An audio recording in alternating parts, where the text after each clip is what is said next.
Good evening and welcome to the City Council Successor Agency meeting of June 11th, 2024, 5:30 p.m. special meeting.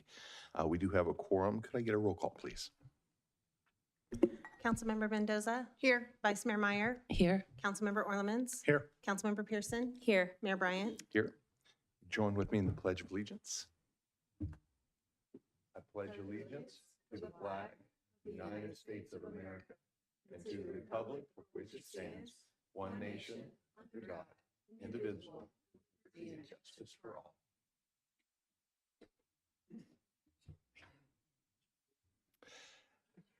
At this time, we will open public comments. I'll turn it to you, Margaret. At this time, the public present in the chambers and on Zoom are permitted to address the council on the items on the closed session agenda. If you're participating via Zoom, please raise your hand. If you're in person, please file a speaker card. If you're, we'll take public comments from the chambers, then Zoom, remarks limited to 5 minutes. Your microphone will be muted if you speak on items that do not pertain to these agenda items or if the timer has expired. And we received no written public comment for these items. I have no hands raised in Zoom and no speaker cards in the chambers. Okay, at this time, we will close public comments. Do I have a motion to recess to closed session? I'll make a motion to recess to closed session. Second. We have a first and a second. All in favor, aye. Aye. We are at recess.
The city council is still in closed session. They will reconvene as soon as they are back in open session.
Good evening. At this time, we will reconvene from recess from closed session. There's nothing to report out at this time from closed session. Welcome to the June 11th, 2024, 7:20 council meeting. Could I get a roll call? We do have a quorum. Councilmember Mendoza, Here. Vice Mayor Meyer, Here. Councilmember Orlemans, Here. Councilmember Pearson, Here. Mayor Bryant. Here. If you could join with me in the Pledge of Allegiance. I pledge allegiance to the flag of the United States of America, to the republic which stands one nation under God, indivisible, with liberty and justice for all.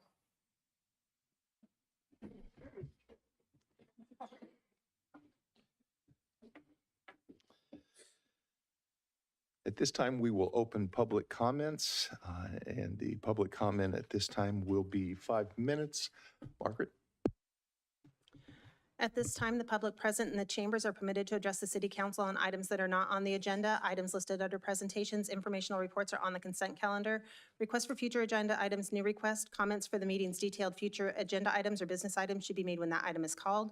Please limit your remarks to 5 minutes, and the microphone will be muted when the timer expires. I have one speaker card in person. Mr. Dorman?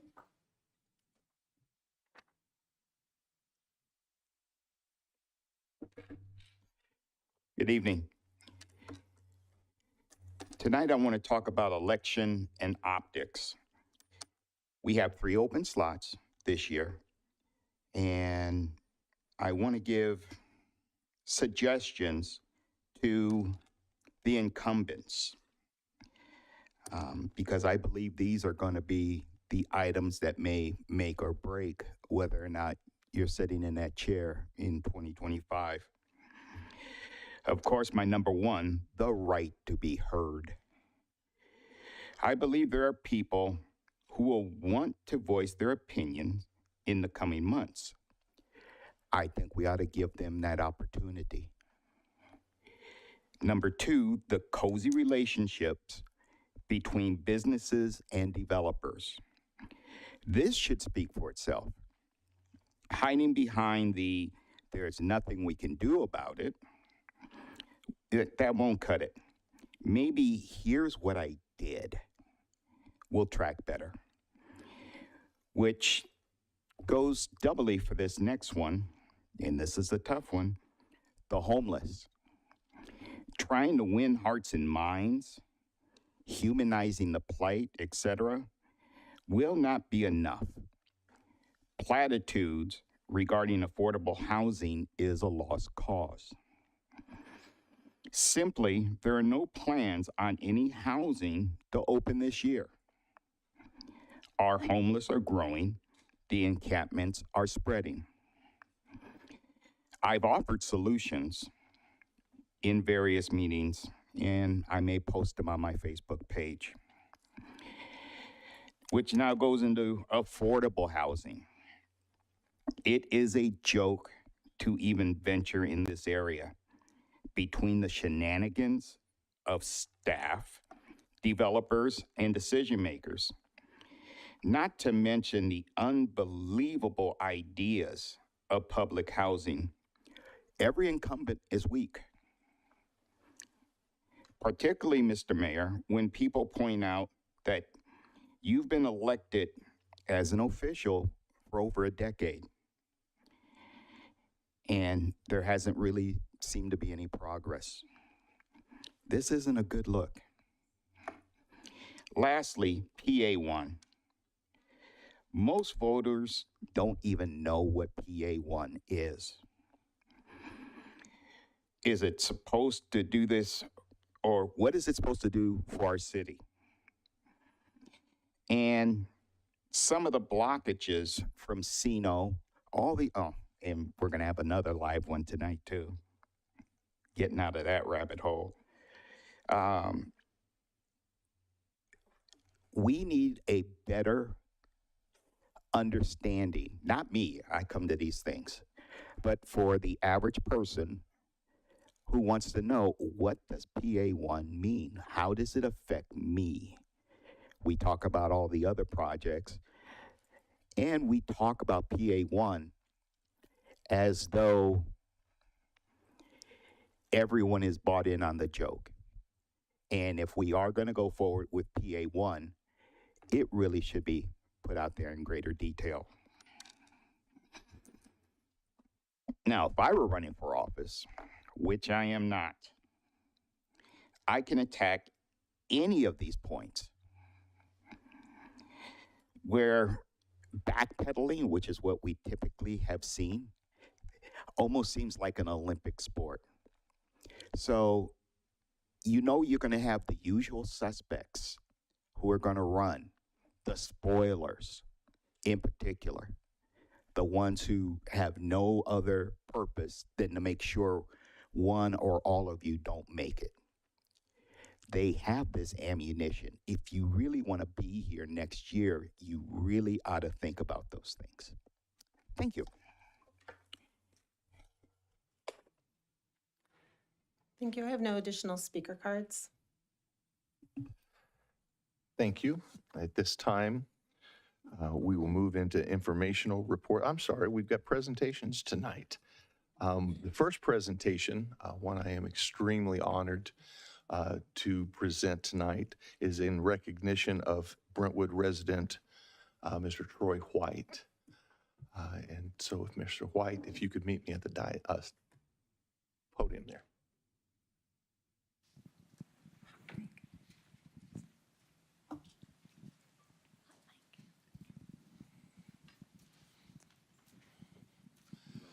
Mr. White, if we could head right over here.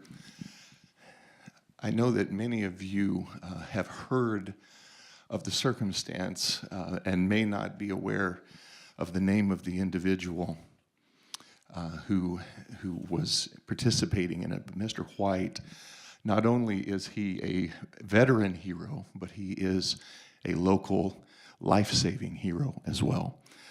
And so I'm going to read the proclamation, and then if you could just maybe say a few words to our neighbors for us. Whereas in recognition of Brentwood resident Troy White's heroic actions on the scene of a recent car crash in Antioch, it is with profound gratitude that we acknowledge his selfless bravery that saved a child's life. Whereas approaching the engulfed vehicle, Troy White, amid smoke and chaos, displayed exceptional courage and presence of mind. Despite the dangers, he swiftly sprang into action without hesitation and ensured the safety of those trapped, especially a child in need. And whereas White's decisive actions exemplify the true essence of heroism, his determination to rescue the child, even with flames menacingly close, showcases a rare blend of bravery and compassion. And whereas through his efforts, a young life was spared, a family was reunited, and a community witnessed the power of selflessness in action. Now, therefore, be it proclaimed that the City Council of the City of Brentwood does hereby extend our heartfelt appreciation to Troy White for embodying the highest ideals of humanity and serving as a beacon of hope in a moment of crisis.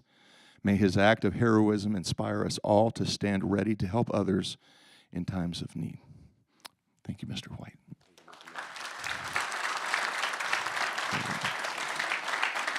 It's a real honor to have you here today. Thank you, Mr. Mayor. Thank you.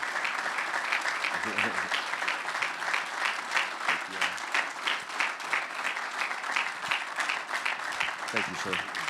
Thank you. Good evening, everyone. Mr. Mayor, Mrs. Vice Mayor, council members, assembly members, thank you all so much for having me. I actually, if I could have a few minutes,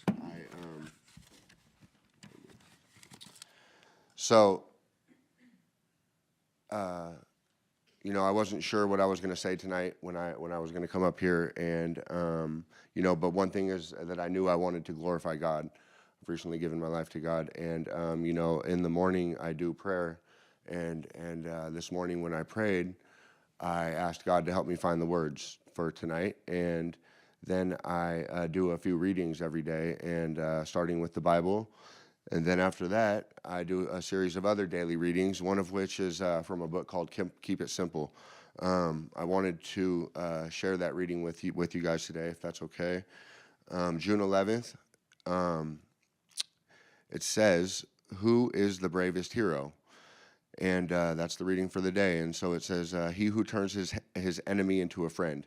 And so, as some of you may or may not know, I'm in recovery from drug addiction and alcohol. And so in this book, it speaks to that. It says, "In recovery, we take our worst enemy, addiction, and turn it around. We were ashamed of our addiction. Over time, we became proud of our recovery. We were our own worst enemy. Now we are our own best friend. We are brave people. Being brave is about facing our fears. Often we think brave people don't get afraid, but that isn't true. Brave people learn to stay put. Even when their knees are shaking, many times in recovery, we will want to run when we should stay put. We may even think about using again. We need to remember our bravery and how we turned our worst enemy into our friend." The prayer for the day in this is, "God, teach me when to run and when to stay put, and help me be brave." The action for the day is, I will claim my bravery today. I will hold my head high, and I will be proud of how far I've come. I now have nothing to be ashamed of. And so, some people might think that that's a coincidence, that that's the reading for today, and I don't. And thank you.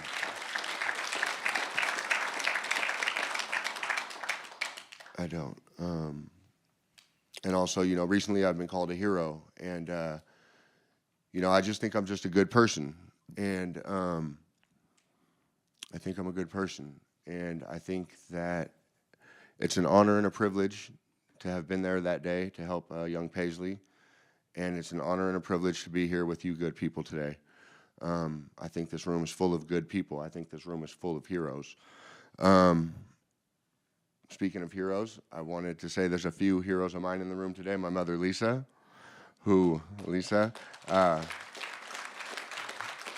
my mother taught me, she's given me unconditional love, and she showed me how to love. So, Mom, I love you. And my dad, David, he taught me, he taught me integrity, and he taught me the importance of family. And, last but not least, my daughter, Delilah.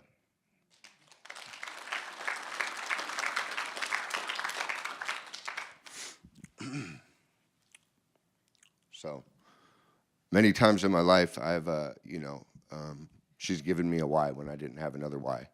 And so, baby, I love you. You're my hero. And in closing, I just want to say, I just want to remind us all just to be good people, and to remember that even though you may not realize it, you're all somebody's hero.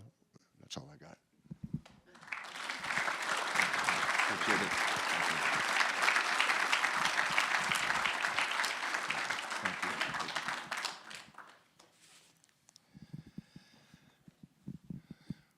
This is not the one? Okay. Mayor, I'd like to say something quickly. Yes. Troy, I just have to say, we are a community that needs heroes right now. We've kind of experienced some tough times in past years, and we've come out of it, hopefully stronger, but we're always looking for someone that we can look up to. So thank you so much for everything that you did. You changed lives that day, and as humble as you've been every time we've all seen you on the news, you're continuing to change lives today. Thank you for that, and thanks for coming tonight.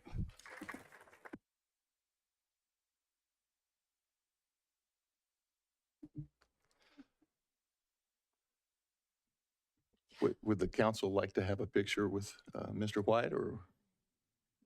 I like that. That would be great. If you could meet us right up here in front.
The next presentation, item E2, is the Youth Commission Year in Review. And, we could have the Youth Commission come up.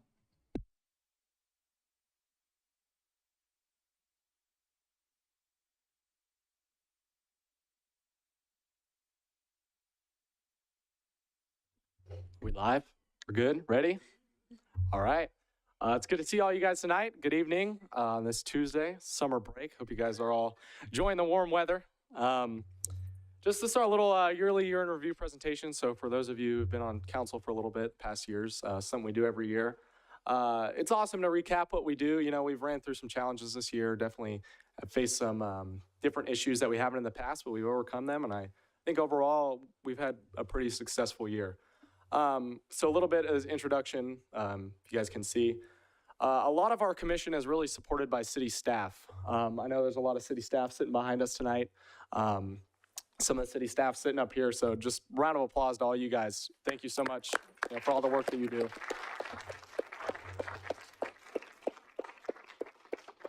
You know, really, we sit in chairs, you know, for, you know, one day out of the month, and, you know, do all this stuff, have our events, but it's a lot of our administrative assistants and staff that really does all the work, filling out the paperwork, you know, talking to people, getting stuff done for us. So again, just thank you to all you guys that do everything. And you know, our main goal is to, you know, give the youth in Brentwood a great place to live, and you know, continue to make this community strive. And I think we do a good job personally. I don't like to boast, but I think we do a great job, and then staff definitely helps us with that as well. So. Right, good evening. I'm Valentina. I'm one of the commissioners, and I'm so excited just to be a part of this. It's going to be my second year. We can go to the next slide. So just a little bit about the Youth Commission. Really, our goal is to bring a voice to the youth in the Brentwood government. As we saw, we have so many heroes in our town, and I really don't think that there's an age for us to be able to serve and make a difference. So that's why I think the Youth Commission is just a great outlet for us to just continue building community and just be out there and making a difference. So that's a little bit about the Youth Commission. Yeah, so some of our fall events, I don't know if you guys can see, the pictures are kind of small. I don't know if you guys got them on your computers. So September, we went to the Liberty High School Homecoming Parade. That's a fun one we do every year. I don't know if they put the 4th of July parade in this, but we did go to the 4th of July parade too. We were in that. But the parades are awesome, interacting with the community, a lot of kids. Liberty High School, we have some members of our youth commission that go to Liberty. So it's nice getting involved and, you know, waving to people. Nothing too crazy, but it's a lot of fun. We enjoy doing it, decorating our float.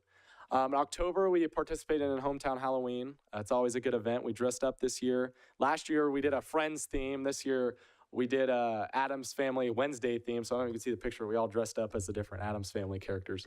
But it was a lot of fun. We enjoyed it. Handed out treats. Got a lot of outreach to the youth in Brentwood. Just trying to get out there, you know, show them that there's other kids that are involved. Try to, you know, help get them involved early in our community. Try to help us strive. Yeah, and as far as winter events, we really had a lot of fun events, starting off with the Brentwood tree lighting. It was really awesome just serving the community, seeing everyone come together for such a special time. So we saw Christmas tree lighting, several dance groups. It was just overall an amazing night. We served cookies, and it was beautiful. And then I love the craft night before Christmas. I was able to just plan it, and we all just came together. It was amazing to see how so many people from our community came together just to make little crafts and just be in the spirit of Christmas, of love, decorating, painting. I think we had over 100 kids come and participate with their families. So it was overall a really, really fun night, and we're looking forward to doing it again.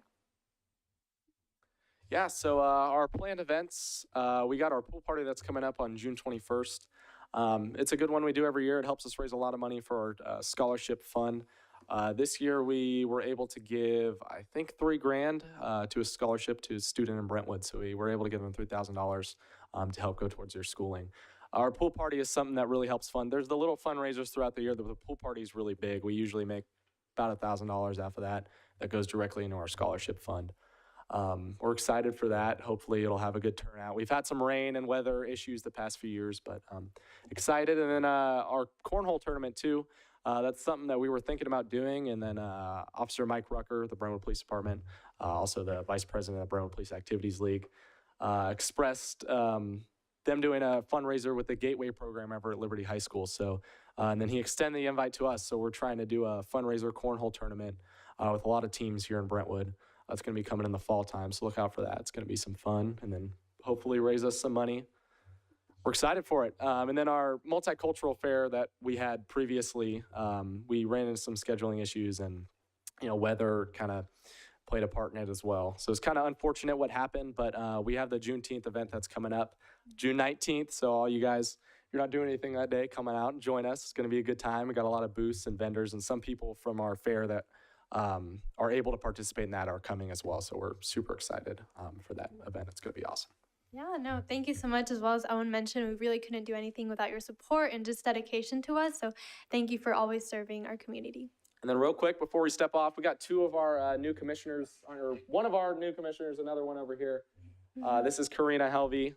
She goes to Heritage with me, as well as Megan Dowdy, who also goes to Heritage. I don't know if you guys want to. Sure. Hi, City Council and Mr. Mayor and Mrs. Vice Mayor. My name is Karina Helvey, and I will be a sophomore next year at Heritage High School, same as Owen and Megan. I just wanted to thank you all so much for the honor and privilege of just being able to work with the city of Brentwood, and I'm extremely excited to say the least.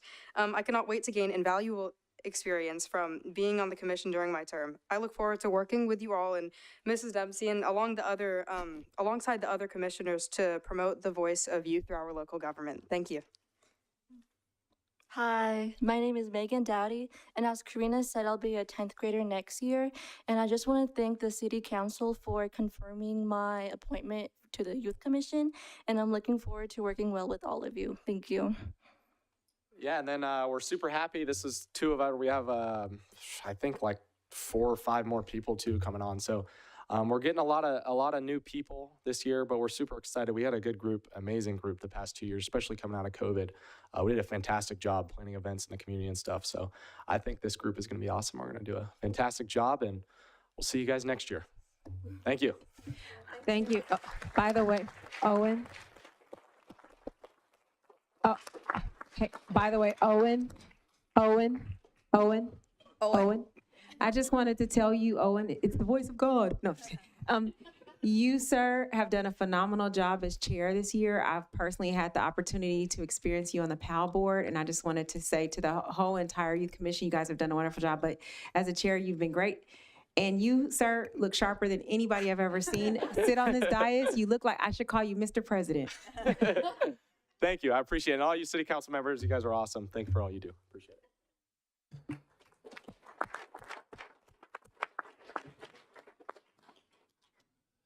At this time, we will move into item F7, informational reports from council members, committees, liaison, and staff. I'll start to my right, Councilmember Mendoza. Good evening. Since the last time we met, I attended the Laconda patio ribbon cutting. If you haven't been, it's fantastic. Watched the Planning Commission meeting, attended 4 graduations. It's one of my favorite weeks of the year. La Paloma, Independence, Heritage, and Liberty. Attended the Latino Caucus Bylaws Subcommittee and attended the pickleball court ribbon cutting. I will ask that if you are a pickleballer, the courts do close at 9. I got some videos of people playing after 9. It's a little loud, so let's just be a little respectful of the neighborhoods. I think that the residents would really appreciate it, but it's a fantastic place, and there's a lot of people out there having a great time. Councilmember Pearson. Good afternoon, everyone. I have to say, it's so nice to see your faces, and the pledge was the best I've ever heard it. We were all in unison. So a couple of things. I think we had the school interagency meeting since then as well. And so I attended the school interagency meeting with our city manager, with Councilmember Mendoza, and the chief wasn't there, I don't think this time, but we had, we did. You were there. Thank you. Shorter was there. And we had the ad hoc Debbie committee meeting with Vice Mayor Meyer and with Sakari in Human Resources, Director Sakari. Well, I'm talking about everybody else. Anyway, I attended the LUD meeting, the Age and Disability Ad Hoc Committee meeting, which was amazing. We had stakeholders show up, and it was a very engaged, awesome meeting, so that was amazing. I attended a meeting, separate meeting that not appointed to, but I'd like to share as a Family and Children's Trust. I'm on the committee under the appointment of Diana Burgess, and I found out some really interesting facts about our youth and their connections to foster care. So it was really heartbreaking to hear the numbers and the statistics, especially surrounding African-American youth that make up about 8% of our population in Contra Costa County, but 85% in foster care. It was a really sad statistic to hear about. Went to the special closed session meeting today and the last one. Also went to the ribbon cutting at La Conda Capri, where I got to see Councilmember Mendoza be serenaded. Went to the ribbon cutting of the art installation of PATA, and I have to give a shout out to Tian. You and your team did an amazing job having the ribbon cutting. The youth were out there, and it was a great ribbon cutting. Went to a Juneteenth planning meeting, went to Heritage High School's graduation, which is always heartwarming, and watched the Planning Commission meeting.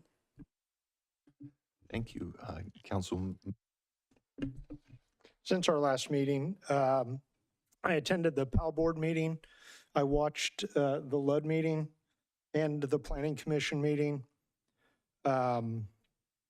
Attended farmers market, the ribbon cutting for PATA. I agree 100%. Tian, you guys did an amazing job putting all of that together, and then followed it up either the next day or the day after that with the ribbon cutting for the pickleball courts, which I also attended. Thank you for everything you guys do, putting all those events together. I went to the Independence High School graduation, Heritage High School graduation, Liberty's graduation, and then the Agricultural Enterprise Committee. Vice Mayor. Thank you. I attended the Diversity, Equity, Belonging, and Inclusion Ad Hoc Committee meeting with Councilmember Pearson, watched the Land Use and Development Committee meeting, attended the Aging and Disabilities Friendly Community Ad Hoc Stakeholders meeting. I would have to agree with Councilmember Pearson. We had a really good crowd online and in chambers, and they were not afraid to share what their opinions were, which is exactly what we wanted from them. So stay tuned for more if you'd like to get involved with that work in the future. Attended the La Conda Capri ribbon cutting for their patio, and I would agree that is stunningly beautiful. And the serenade was beautiful too, of Councilmember Mendoza. I was the keynote speaker for the Seroptimus International of the Delta 40th anniversary. The topic was women in leadership, so I was pretty honored to do that. Attended 3 high school graduations, La Paloma, Heritage, and Liberty, and I missed Independence due to the Seroptimist event. The ribbon cutting for the pickleball courts, Meals on Wheels Diablo Region fundraiser, the Ag Enterprise Committee meeting, where we got a present. Sorry, you guys. We heard a presentation on agritourism from the county, which I hope will be in the newsletter. A link to that, perhaps, Darren? Okay. And then a Cal City's Mayors and Council Members Roundtable. Thank you. Mayor, one thing I forgot information, just giving a quick bit of information. Our vets need us, and if you haven't bought tickets to the Brentwood Veterans Memorial Luau, it is this coming weekend. It is $80, and it includes music throughout the evening, pool entertainment, a Hawaiian dinner, and they really need to sell 120 tickets, so if anyone's interested, let me know, and I can send you the information for that as well. It's this coming weekend. Thank you. Since the last time we met, I attended the Contra Costa Mayor's Conference. I attended the pickleball courts cutting, as well as the PATA art installation cutting. And again, Tian, thank you and your staff for the great work you did.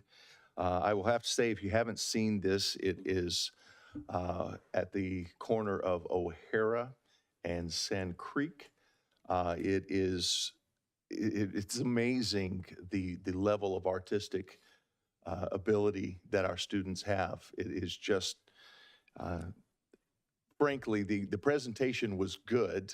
The reality is shockingly better even. So if you get a chance and you like salmon and fishing, you can go take some family pictures out there if you're careful for the traffic.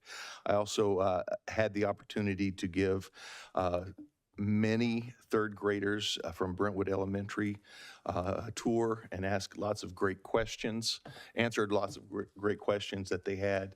And we have some really brilliant families and kids here in this town. And so that's all I have to report at this time. This time we'll move on. Do we have staff? Do we have any information reports? Okay. to the consent calendar. And do I have a motion on the consent? Before you make a motion, I'd like to pull item G3 and G4, Mr. Mayor. I had planned to pull G7 to make sure that our new youth commissioners got recognized who are here, but since we did that already, I'm not going to pull it. It's on our agenda, I'm going to skip that. But welcome. Okay, so do we So- have a motion I'll- other than items G3 and G3? Yeah, I'll make a motion to adopt consent item, less the items pulled by Councilwoman Pearson. I'll second that. Okay, we have a first and second. All in favor, aye. Aye. Okay, Councilmember Pearson, item G3.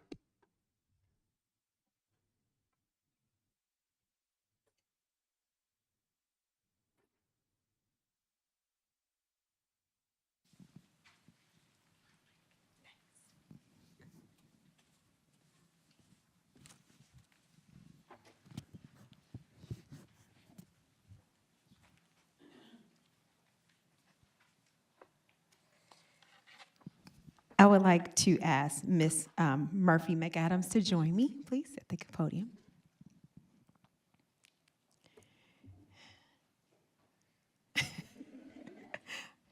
Hello, beautiful. Hello.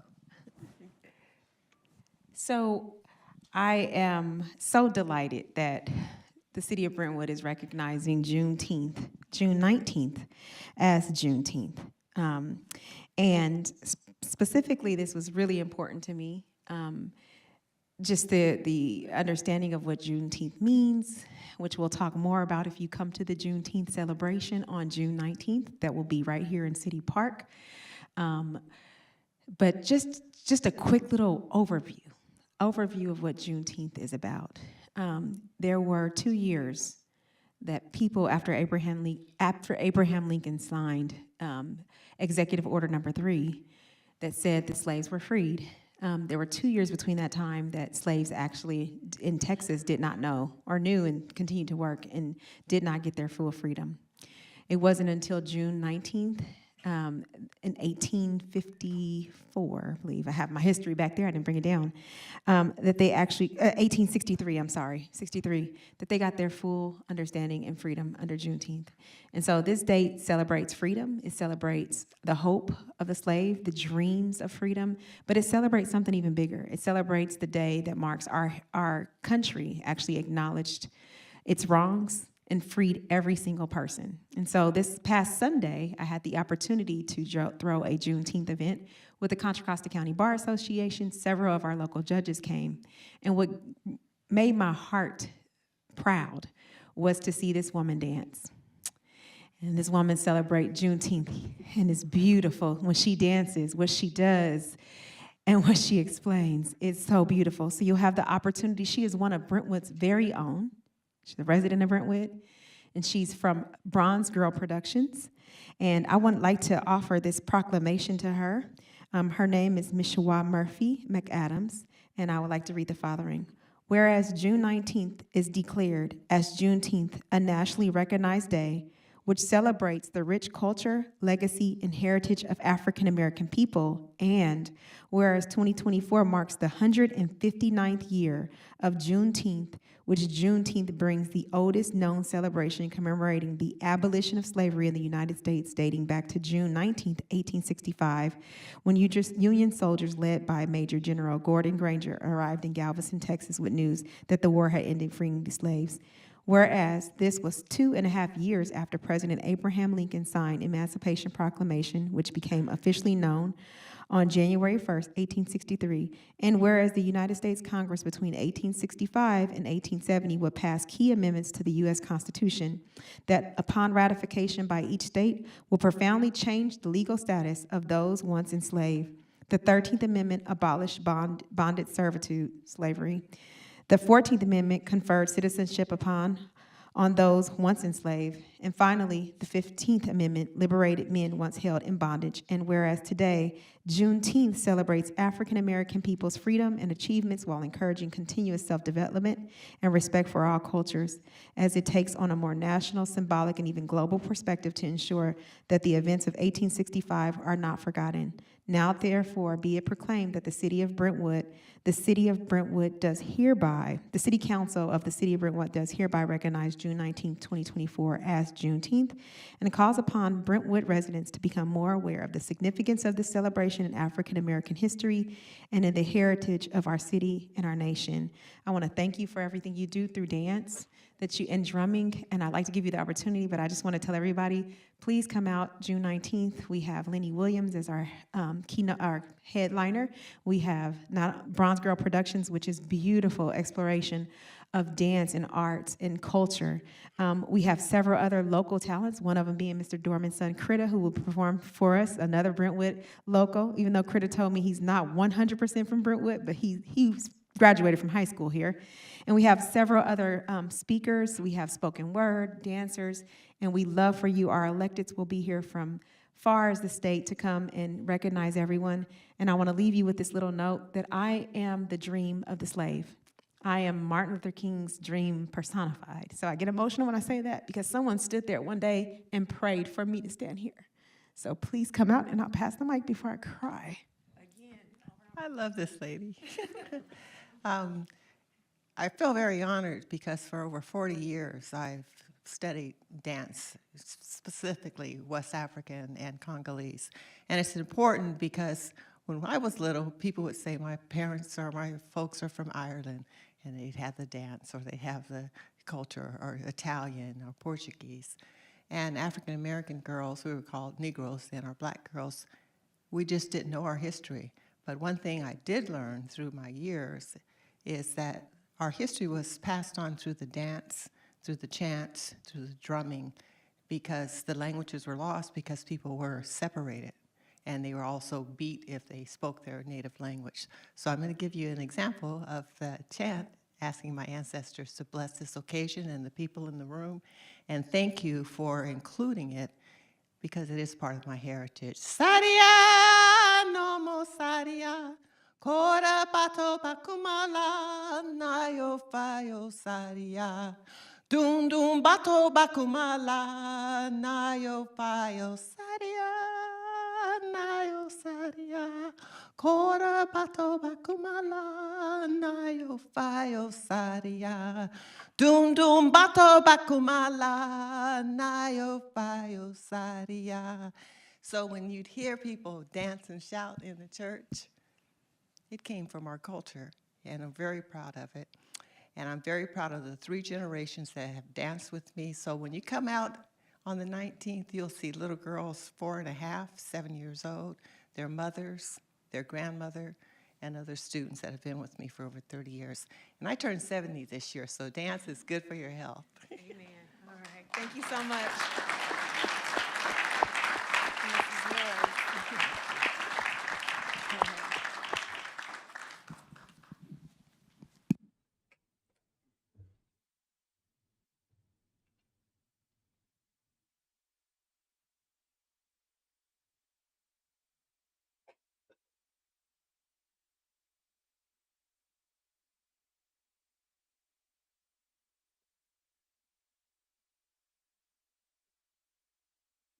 Thank you. With that, do I have a motion Oh, for no, approval G4. on item G3? Oh. I make a motion to approve item G3. A second. First and a second, all in favor, aye. Aye. Aye. Okay, at this time, item G4.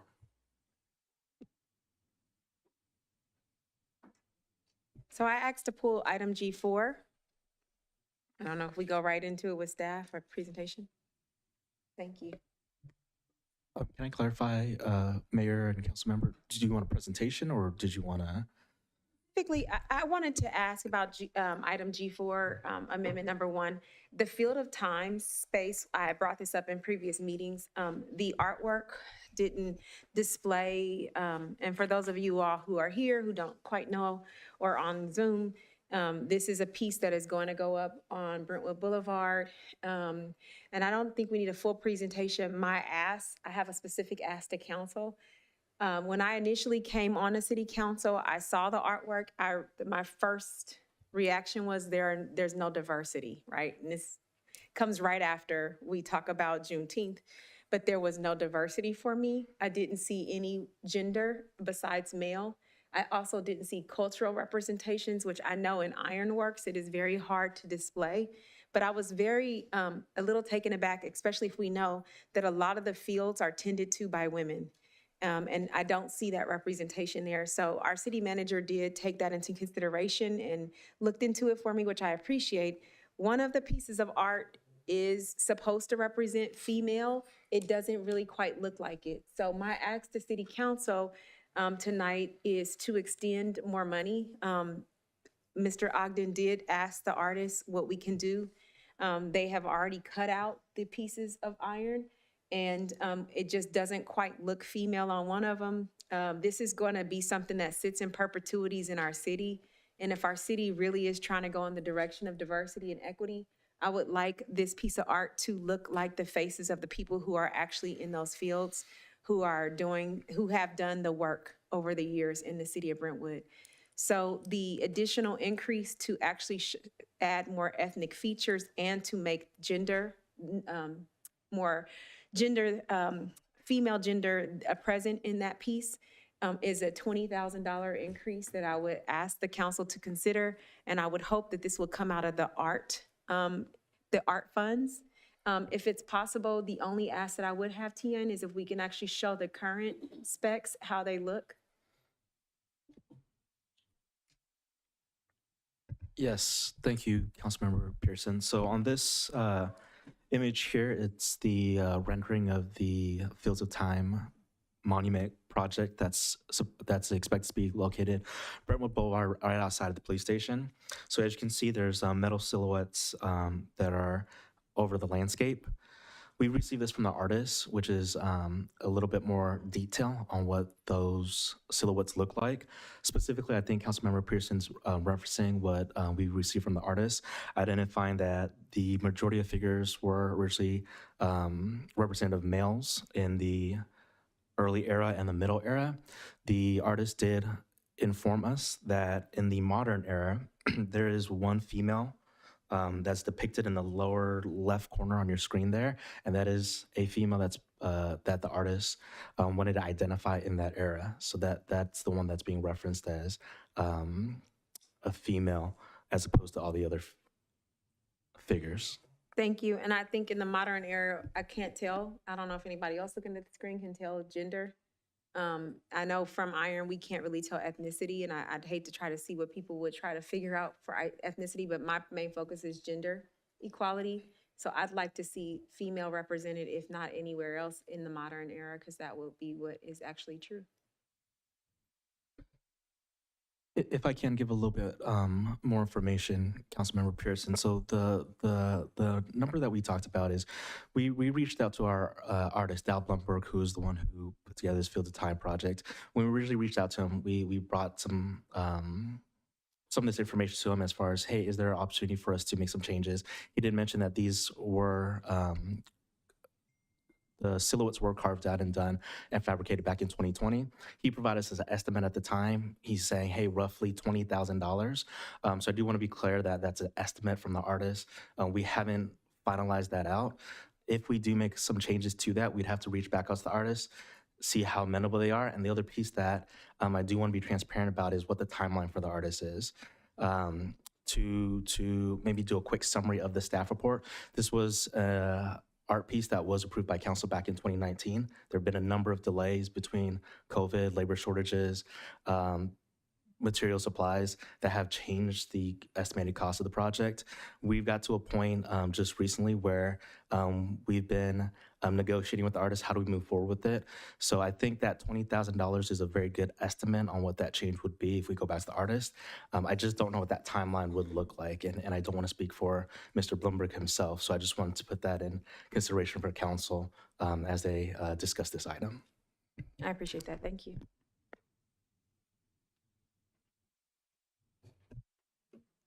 Can I ask a question? Okay. Yeah, it'd be nice to have a little bit more representation for sure. The 20,000, what does that cover? Like, how many pieces will be adjusted?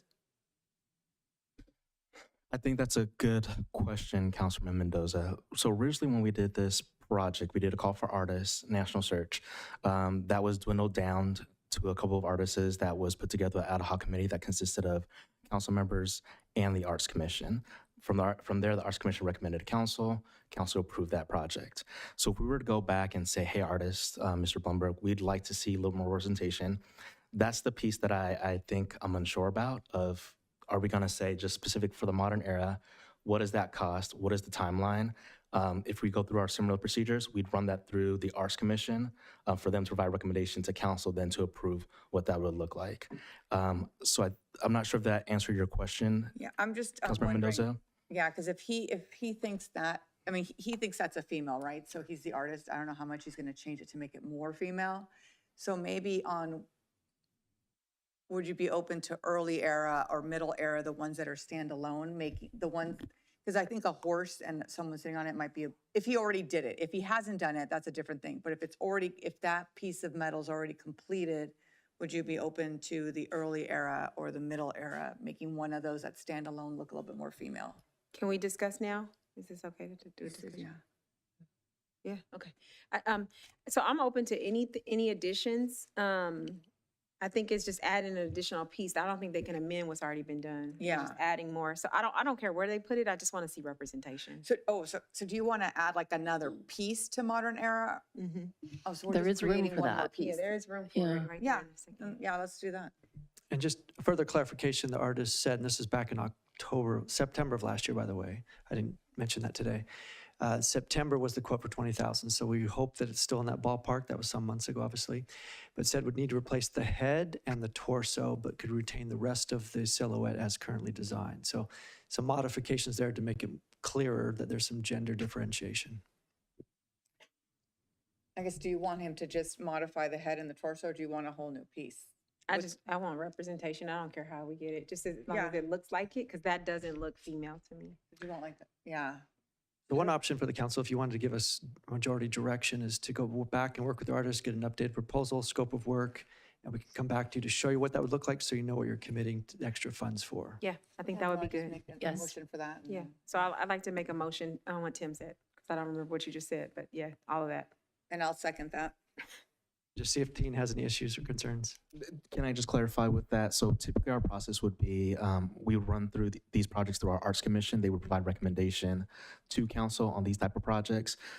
Just understanding I don't think we need to go. No. I don't- or are we talking, so Directly we to the want to artist. go back, get that proposal, the estimates, what that looks like, bring that back to council because we're already at this stage. Yeah. We, of course, will need to update and update the amendment to include that scope of work. So we have to work with the artist there. And I do want to clarify that, it takes two to do this. So we want to make sure that artist is agreeable to this as well and what that would look like. But we're doing this and then coming back to council is my understanding of what that motion would be.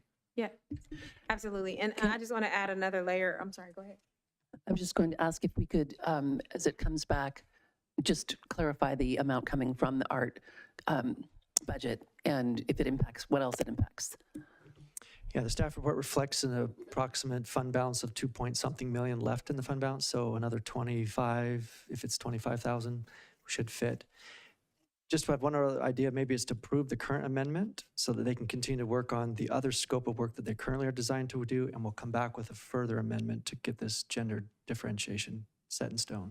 Do you know how long it will be before we get it That's my back? worry, is it could take some time, and I don't want to delay the rest of the project that the artists could be working on while the I'm a negotiation little for its amendment number apprehensive 2. to, I don't know that that's my goal. And the reason why is I think maybe we can come back sooner if they can hurry up and get a number and get it back on calendar versus, it's just consent versus us going ahead and approving and keep going without, my preference would be, let's do it all on one day. I don't know what the other council members feel.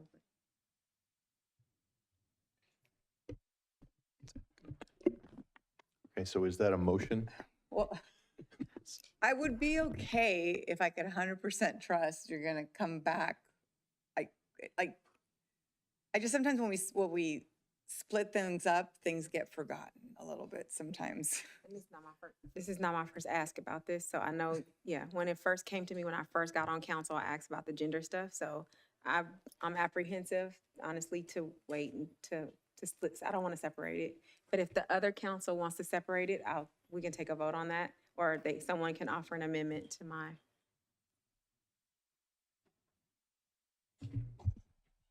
While you're all thinking about that, can I ask for a quick clarification? You want a total of one female figure, just so Tien knows what he's Just talking one, about yes. with the artist? Okay, so one figure to be noticeably female in the representation. Okay. Yes. If I may, Mayor, sorry to maybe add to another piece of that. I think part of how I'm trying to understand this is there are a number of other things that we need to line up. It was an intent to come back to council because we still need to do the actual the awarding of the construction of the project itself. So this was always going to have to come back to council. So there's a piece there to that as well. I think what I'm understanding is there's an opportunity for us to still approve the amendment as is, move forward, because we still need to get the items transported. They have to come here. We still have to bid out that contract. From my understanding, we're looking to change one of the I apologize, the head/torso of one of the metal pieces. That doesn't necessarily impact the construction pieces that we need to go out to bid for as well. So I think there's opportunities for us to move forward. What I'm understanding is we would also maybe do an amendment number 2 of making that change to that figure. So I think there's maybe some simultaneous paths we can go. I think my hesitation, and I do want to be transparent, this project has been going on a number of years. I want to be respectful to the artists, willing to continue to move forward. They do have other projects as well. I just don't want to miss an opportunity for them to pick up other projects along the way. But if you call him tomorrow and you say, hey, they're good to go, we just need to fix this one thing, can you do that? And he's going to say yes or no. And then we go from there.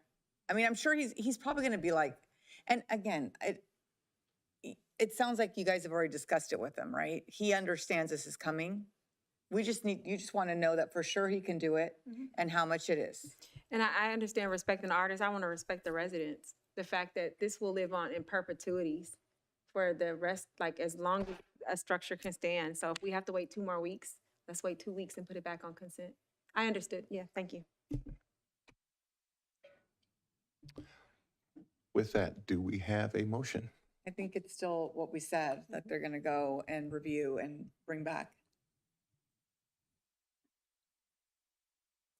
Is that motion clear to staff? It won't be 2 weeks, but within a month, the July meeting, we have one meeting in July. I think we could be ready for that meeting. It may postpone some other staff report, but if this is the priority, we'll make that a priority. I don't see how it gets postponed if it's already on consent. Yeah. You're just adding a cost. It's getting a scope of work, it's getting a cost proposal, it's revising the contract, and those things just take some time. Okay. That's not that, I mean, I guess to me, that's not that, if you call him tomorrow morning, I don't understand like why that takes so long. Having worked with many artists in my professional career in Los Angeles, But it's a change order, it's not a whole thing. dealing with artists is quite difficult to get them on the phone, get them in a conversation. I know I'm generalizing, but if this were a normal business, that expectation could be there. I just from experience, dealing with artists is very much different than dealing with a business in many different ways. And so I'd like to see the effort, but if staff can do what staff can, it's still it's getting a response from an artist sometimes is quite difficult.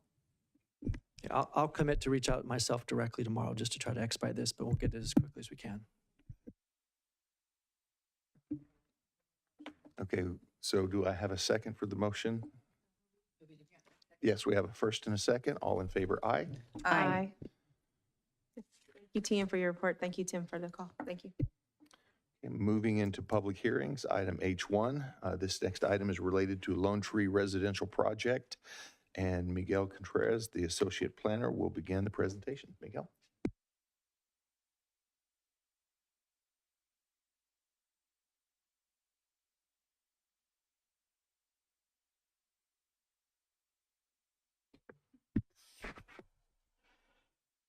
Good evening, City Council. This is Miguel with City of Brentwood Planning Division. here to present Lone Tree Way Residential, which is vesting tentative subdivision map number 9597 and design review number 22-005. The specific request is approval of the mitigative negative declaration, the mitigation monitoring and reporting program for that M&D, a approval of a vesting tentative subdivision map, and approval of design review application. The location of the project is at 7590 and 7650 Lone Tree Way, which is currently 2 parcels. The applicant is seeking to take the 16.32 acre site and subdivide it. The current land use, general plan land use, is residential, very low density, which allows a 1.123 dwelling units per gross acre. And the parcel is currently zoned R1-12, which allows a minimum 12,000 square foot lots. This project has gone through some evolution. It was originally submitted in July of 22. With the original submission, there were the concept was 36 residential lots. And the original project came in with a SB 330 application and was therefore vested under that current zoning ordinance. And as all SB 330 projects, it's only held to those objective standards found in the city zoning and general plan.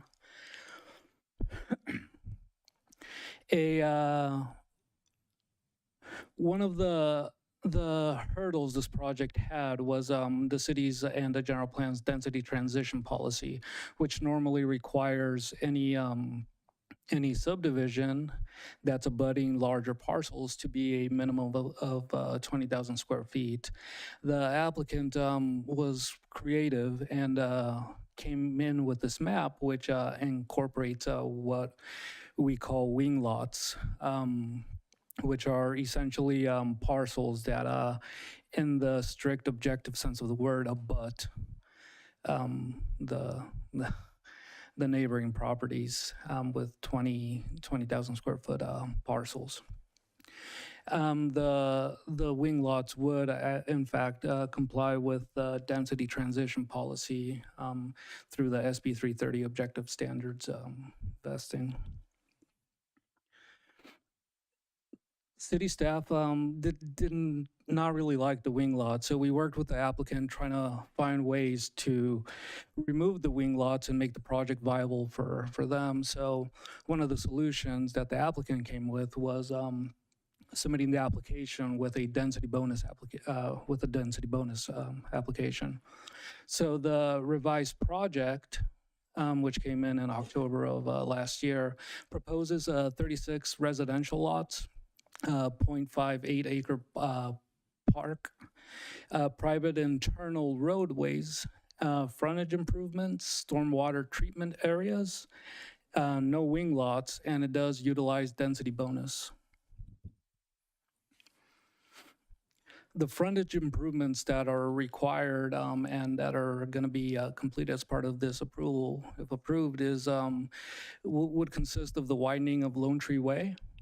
It would consist of sidewalk, landscape, and median. Stormwater treatment areas for the project would consist of a pervious private roadway, which means that the internal roadway would actually serve as the bioretention.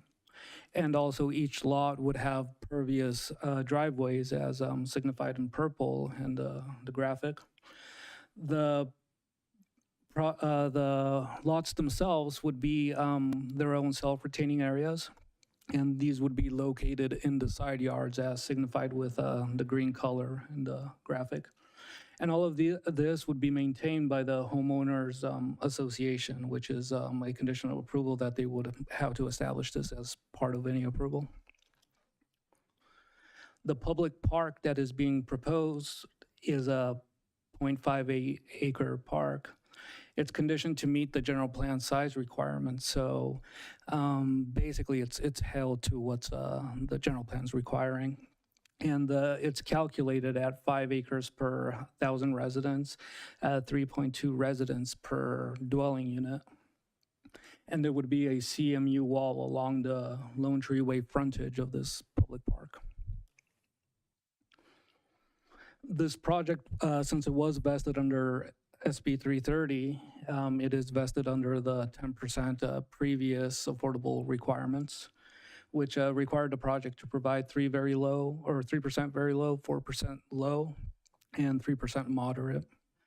The proposal is 1 moderate, which is highlighted in blue, and a set of duet units. 1 unit is highlighted in yellow, and 1 unit is offered for dedication. That's the one highlighted in orange. Per the zoning ordinance, this dedication, if accepted by City Council, would count for 2 units. The duet units are allowed by our ordinance, and it allows for a reduction in square footage of the lot and the building. The low income unit would be the one on the left, the yellow one, and the very low income would be the orange one. If the orange unit, the one that's dedicated, offered as a dedication to the city, gets accepted by the city, then it would count as 2 units towards the affordable obligation. It would meet the affordable housing ordinance requirements. And the applicant has also assigned this a shared housing building designation with 5 shared housing units within this. And just a brief summary of what a shared housing building is. So it's a relatively new concept through density bonus law that allows essentially a single family home for each of their bedrooms to be counted as an actual unit. The specific density bonus request for this project, it doesn't seek concessions, and it doesn't propose to go above the general plan's density allotment. It only seeks waivers. And it proposes 5 very low income units as shared housing building, and the shared housing units are signified in the orange in the graphic.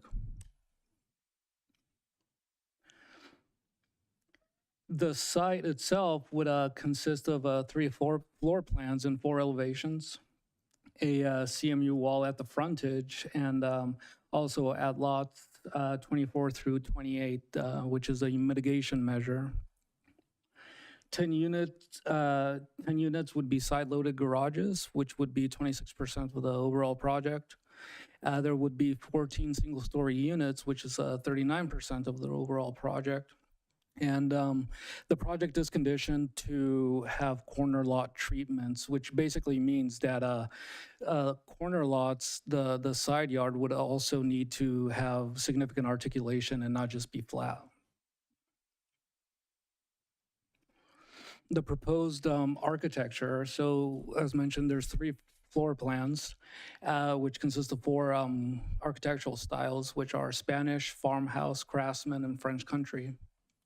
The materials for each of the styles is that typical of the style. So the Spanish would have stucco, the farmhouse would have siding. The project would meet development standards as described in the staff report, except those as requested for waivers. And the specific waivers are related to density transition, lot width, lot depth, front and side setbacks. The preliminary landscaping plan depicts trees, shrubs, and ground cover on all the lots.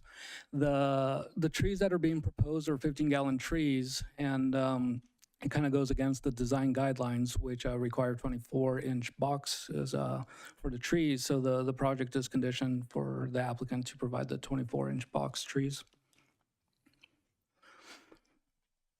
So this was the project that had gone to the Planning Commission on December of last year. After the Planning Commission heard the project, they had concerns regarding the shared housing building. They made a alternate recommendation, and they didn't recommend that council accept a dedication for an affordable unit. Instead, the Planning Commission came up with the concept that's on the screen, which consists of 33 residential lots and 37 residential lots and 37 units. Out of those 37 units, there would be two sets of duets. Also, there would be the elimination of the shared housing building. There wouldn't be a need for a dedication of a unit. And the project is still viable for our affordable requirements, as well as qualification for density bonus. This project and the Planning Commission's recommendation were agendized for the January 23rd City Council meeting. However, a few hours prior to the meeting, the applicant submitted this current plan, which kind of moved staff's hand to seek a continuance so staff could analyze the proposal. So this alternate proposal to the Planning Commission's recommendation would consist of 40 residential lots and 40 residential units. This is an increase of 3 units from the Planning Commission's recommendation. There would still be 2 sets of duets. There wouldn't be a shared housing building. There wouldn't be a unit offered for dedication. It would still meet the affordability requirements, and it would still qualify for density bonus. The applicant would also seek 1 additional waiver for 26 lots to be below the 12,000 square foot zoning requirement. The city prepared a mitigated negative declaration for the project in accordance with the requirements of CEQA. Several potentially significant impacts were identified. However, mitigation measures are incorporated to reduce those impacts through the mitigated monitor MMRP, I'm sorry. Conclusion, so the City Council has a few options with this, but namely consider and to take action on the PC's recommended project as reflected in the packet's resolutions, or consider the applicant's revised project number 2, which is the 40-unit revised project. And staff has prepared draft resolutions if the City Council chooses to go that route. And the reason we prepared these resolutions is that SB 330 limits the amount of, or the number of hearings a project could have to 5 hearings, and this hearing tonight would be its 4th. So that's why staff drafted additional resolutions. And that would conclude my presentation. If there's any questions for staff. Are there any clarifying questions of staff at this time? Councilmember Mendoza. So we're no longer looking at the shared housing, correct, Katie? We don't have to do that? The applicant has brought in a new version of the project that does not include shared housing. That's correct. Okay. And so it's amongst these 2 that we have to discuss once discussion comes up? So yes, you have the Planning Commission's recommendation, which we required to bring you and which we provided. And then as the applicant will tell you, they submitted a revised project number 2. And as Miguel said, we have resolutions prepared for you to consider that option as well. I don't believe that the original version of the project needs to be discussed at this time or taken action on unless you would like to. No, I just want to make sure we don't have the shared housing, because then that would be an additional expense on the city to manage dedicated housing on that shared thing. So the Planning Commission recommended that the shared housing concept not go forward because the applicant did indeed want to dedicate that unit to the city for, as you say, the city's administration. And that is not included in the revised project number 2. Thank you. Okay, are there any further clarifying questions at this time? Okay. I do have one more question, and I don't know if it's the applicant or staff. I'm still concerned about the stormwater treatment area. How many developments in our area have this, and how long have they had it, and has there been any issues? Thank you for the question. I would defer the question to city engineer. Good evening, City Council. I'm Alan Backlar, Director of Engineering. This is I won't say at this level, the first that we're seeing in Brentwood that proposes what I call site design measures or slight depressions within each lot to contain some of the runoff from the rooftops of the homes. So to answer your question, Councilmember Mendoza, we do have a smaller scale of that sort of similar application and similar developments, Ina's Estates, which went forward, I want to say earlier this year. This is the subdivision actually on Lone Tree Way as well. But it hasn't been built yet, right? It hasn't been built yet. Yeah, I want to know in real world, I'm concerned, and just because I haven't seen it, and we usually do like the bio retention areas. So that's the concern number one. Concern number two is when you showed the picture of where it is around the house, most people put concrete down the side of their house so they can get to and from the back. Where do they put the concrete, to move your garbage cans, to move your stuff? How does that work? Can you pull up that picture? While you're answering that question, because this came up during our agenda review. So Councilmember Orlemans, I want to just add on to your question. This was the first thing that both of us, I think, had a deep concern about. And we know that people will take some of that's hardscape that they have and change it into concrete. And so one of the questions was, and I want to ask this question so the public can hear it and then they can chime in during public comment if they have any deeper concerns. How will we ensure that the people who buy after the first person will continue to maintain that they won't cover that with concrete and get rid of the drainage? Thank you, Councilmember Pearson. So to ensure that these measures, these self-retaining areas are in place in perpetuity, as part of the conditions of approval, the applicant must enter into an agreement with the city, specifically stating the details of the operation and maintenance of these areas. And as part of that agreement, it's a standard template we use with many other developments similar to this, where the HOA or property owners subsequent to that as well would be on the hook to ensure that these areas are number one, maintained and never modified. The city itself is required to annually inspect these sort of measures throughout the city, and we have to report on the kind of the situation with regards to making sure that they're in place and they're working, so that we do that annual inspection and we report back to the Clean Water Board to make sure they understand that. So it's one of the processes we do.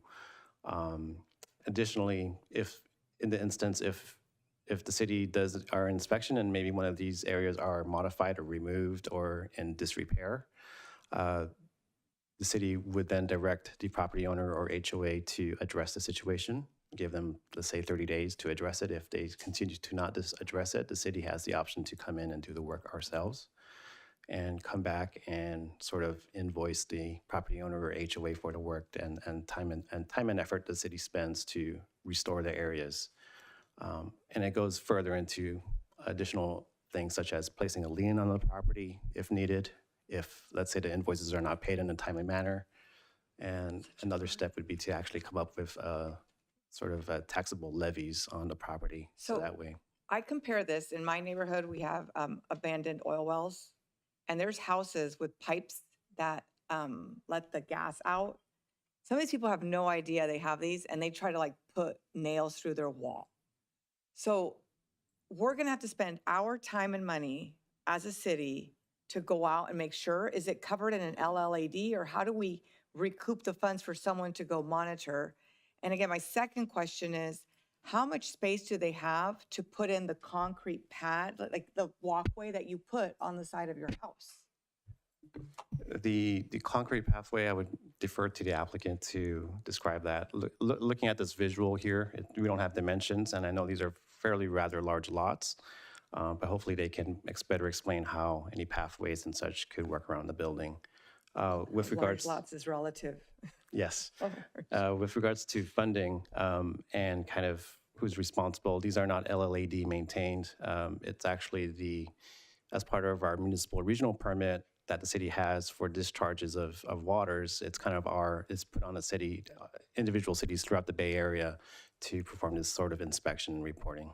But the difference is we usually have a bioretention center, right? So we go to one area.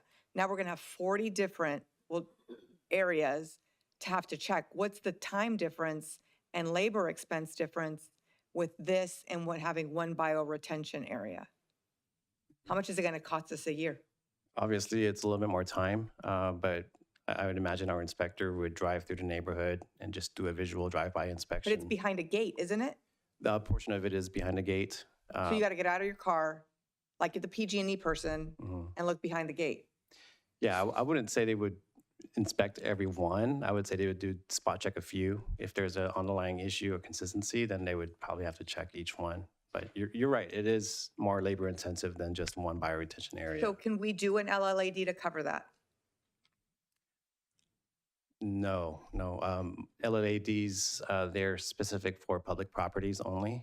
This goes into private property. That's where the HOA's on the hook on this one. So what's any other mechanism to recoup the dollars?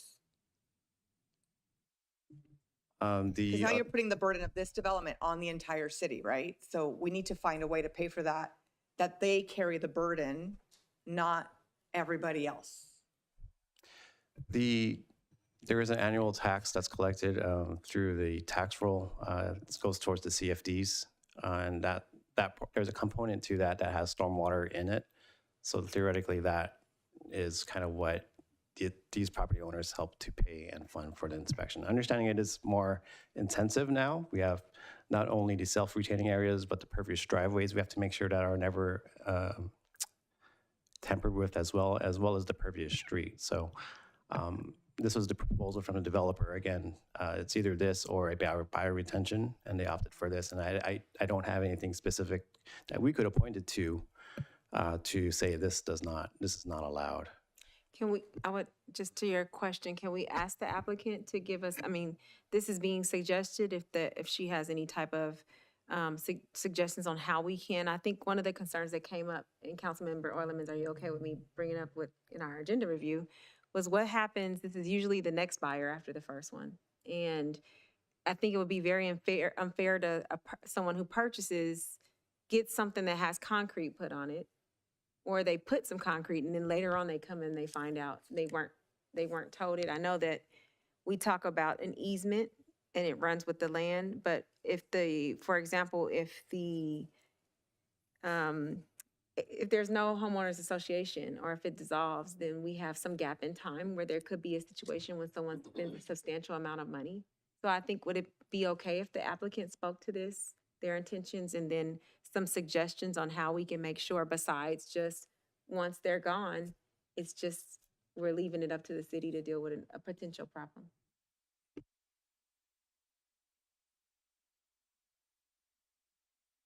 Would the applicant like to address this concern at this time?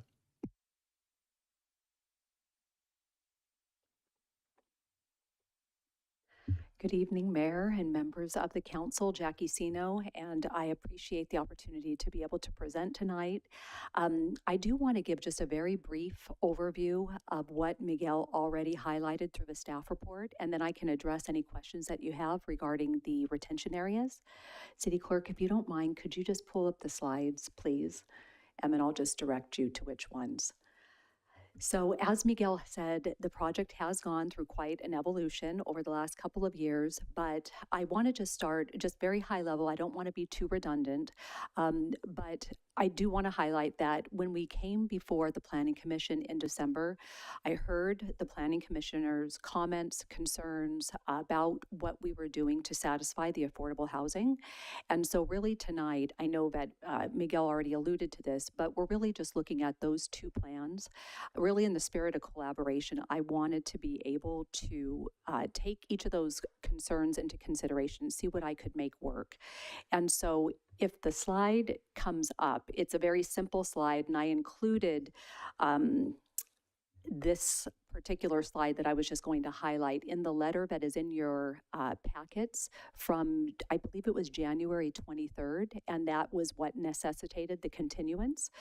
But in that slide, just for the essence of time, it just highlights what the revised project number 1 was, which is what we proposed to the Planning Commission on December 5th, and that was 34 detached single-family homes that are market rate, plus the duet, or the pair of duets, which are 2 units. Of course, I proposed those for dedication, and it was a total of 36 lots. When I went before the Planning Commission and they had some concerns about the amalgam of the affordable housing I was proposing, what we did was we proposed what I'm calling revised project number 2, which is what you have before you tonight. So this alternative, I believe, meets the spirit and intention of what the Planning Commission was requesting and what they have recommended me to consider, although as we did the financial analysis and feasibility analysis, I really cannot make it work. And the reason I cannot make that Planning Commission recommended proposal and plan work is because it removes 1 market rate home while adding 2 additional affordable units. These affordable units vary, just to be very candid, there is no break on materials, there is no break on labor, there's no break on cost. So of course, I want to be able to meet this requirement. I intend to do so. However, what we have done is we're proposing what we're calling revised project number 2. That's how Miguel has written the staff report. And what that does is it meets, I believe, the spirit and intention while also giving us some leeway in being able to offset the cost of the additional affordable units. So what it does is we're proposing 36 single-family detached units at market rate. We will propose a set of duets, doing away with what was a big concern about the shared housing unit with the 5 bedrooms. And we're going to add 2 affordable units while also adding 2 market rate to offset the affordable for a total of 40 lots on that plan.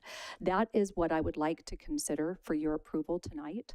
I believe that it meets the criteria. We know that it meets the criteria, and then also it alleviates the concerns that the Planning Commission had on that December meeting. Are you able to pull up any of the slides? If not, that's okay. My apologies, we're working on getting No, that it's up over okay. here. It's okay.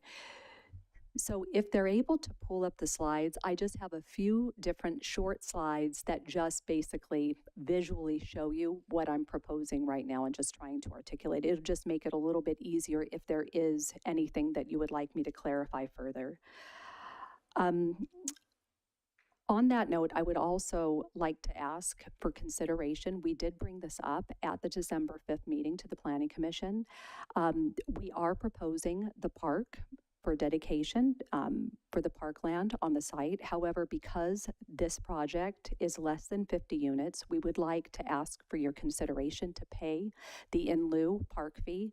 And those fees, of course, can be used and applied to any of the parks that are perhaps under-resourced. There are 4 parks within a quarter-mile radius of the site, and so I would like to ask for your consideration with that as well. As we're looking for the slides, would you like me to answer some of the questions or add a perspective, okay, about the bioretention areas? So with this site, because it's a larger site, I am proposing what we're calling these self-retaining areas. These self-retaining areas are very small 3-inch depressions in the dirt. They're really negligible and you really can't see them with the naked eye. But what they do is they retain the first inch of rainwater, and then anything beyond that gets discharged out of the site through a PVC pipe, through a curb drain, into what we're proposing for pervious asphalt. I have done pervious asphalt on other projects. One of the projects I have in Concord did that, I want to say almost 10 years ago. Pervious asphalt, like many cities, if they've never done it before, there was a little bit of concern. What is this going to look like? What is it? How is it going to be maintained? That project doesn't have an HOA. You would not know that it is pervious asphalt with the naked eye. It simply just absorbs water, rainwater, etc., and just absorbs it. So it's another mechanism by which is acceptable in the C3 guidebook and also acceptable through the green infrastructure program that I believe you've already adopted. And so these are just different ways of being able to capture and clean rainwater before it's discharged into the city stormwater. These areas, what we will do with an HOA, which we will form once the project does get approved, we will form an HOA. That HOA is a legal entity. People that are home buyers, they are going to be fully aware of how to maintain, as Alan already mentioned, through an operations and maintenance agreement of how to maintain these depressed areas, these retention areas. We will also have full disclosures that each of the home buyers sign. Of course, that legal entity, the HOA, it has all of the criteria by which homeowners will understand how these areas are maintained, how they're overseen. The HOA will be that enforcing entity. And I have never in my career of home building ever heard of an HOA being disbanded or dissolved in such a way that there's not another oversight mechanism, because people that buy into a project that has an HOA, they understand they're going to be paying monthly fees.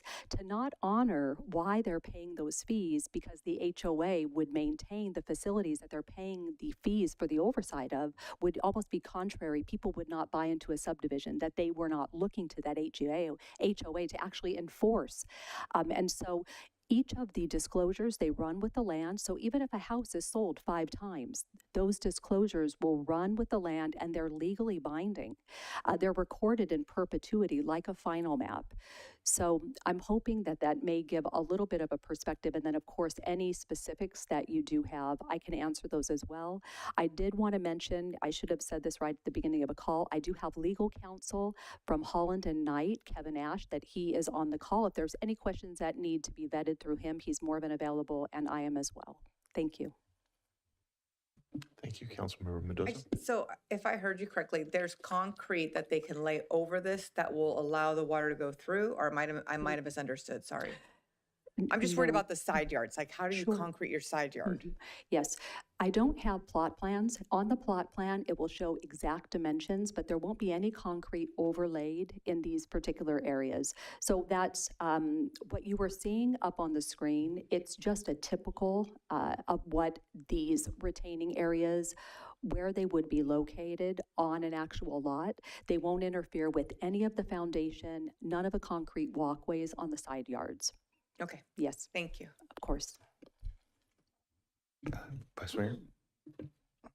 Thank you. You mentioned the pervious asphalt being successful in other Yes. developments. Were you including the side yards in that for the other Yes. developments?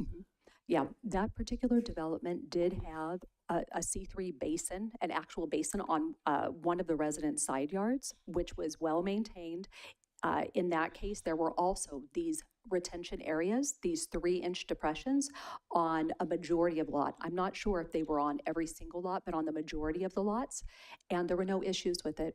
There was no issues. We also use pervious asphalt, which is just like regular asphalt, looks like regular asphalt. It's not a substandard. Now, that was a few years ago. Now, these technologies are even better.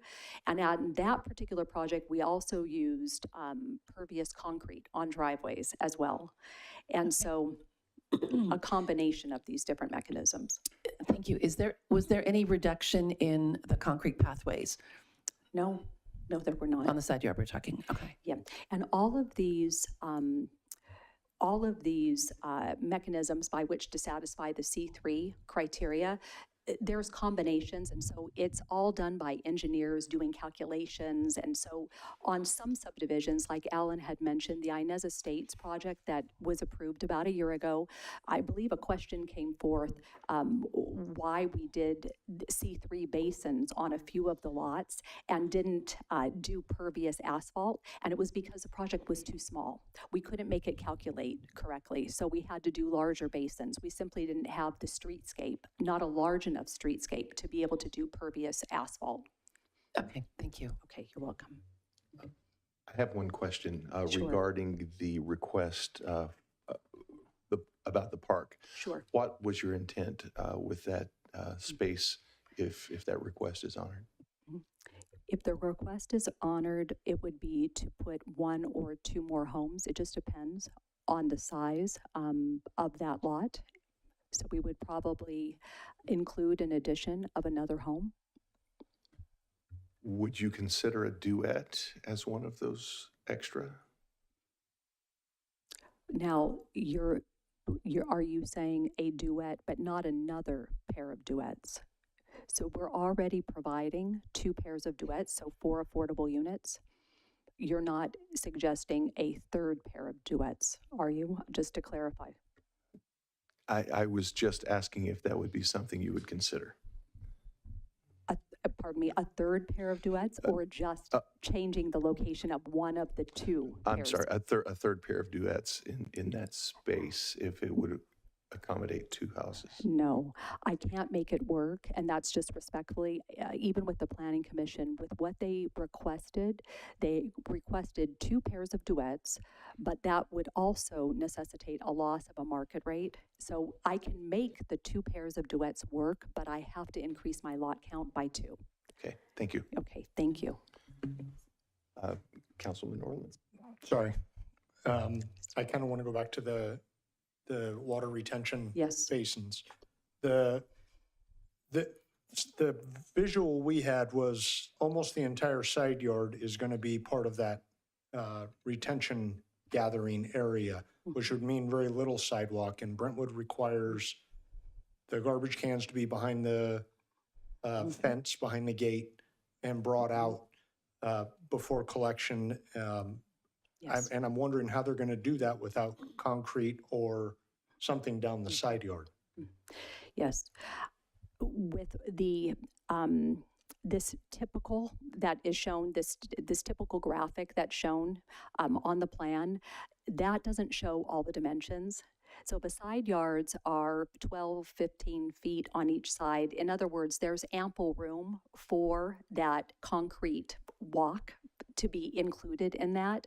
And so whenever the engineer will design a C3 area, it will never override city code. They do it in collaboration with the dictates of the city code. In other words, they take that all into consideration, but that level of detail won't be shown on that particular, typical graphic that's placed on the plan. It's just simply as a conceptual, just to show the overall, but it won't go into the actual specific dimensions.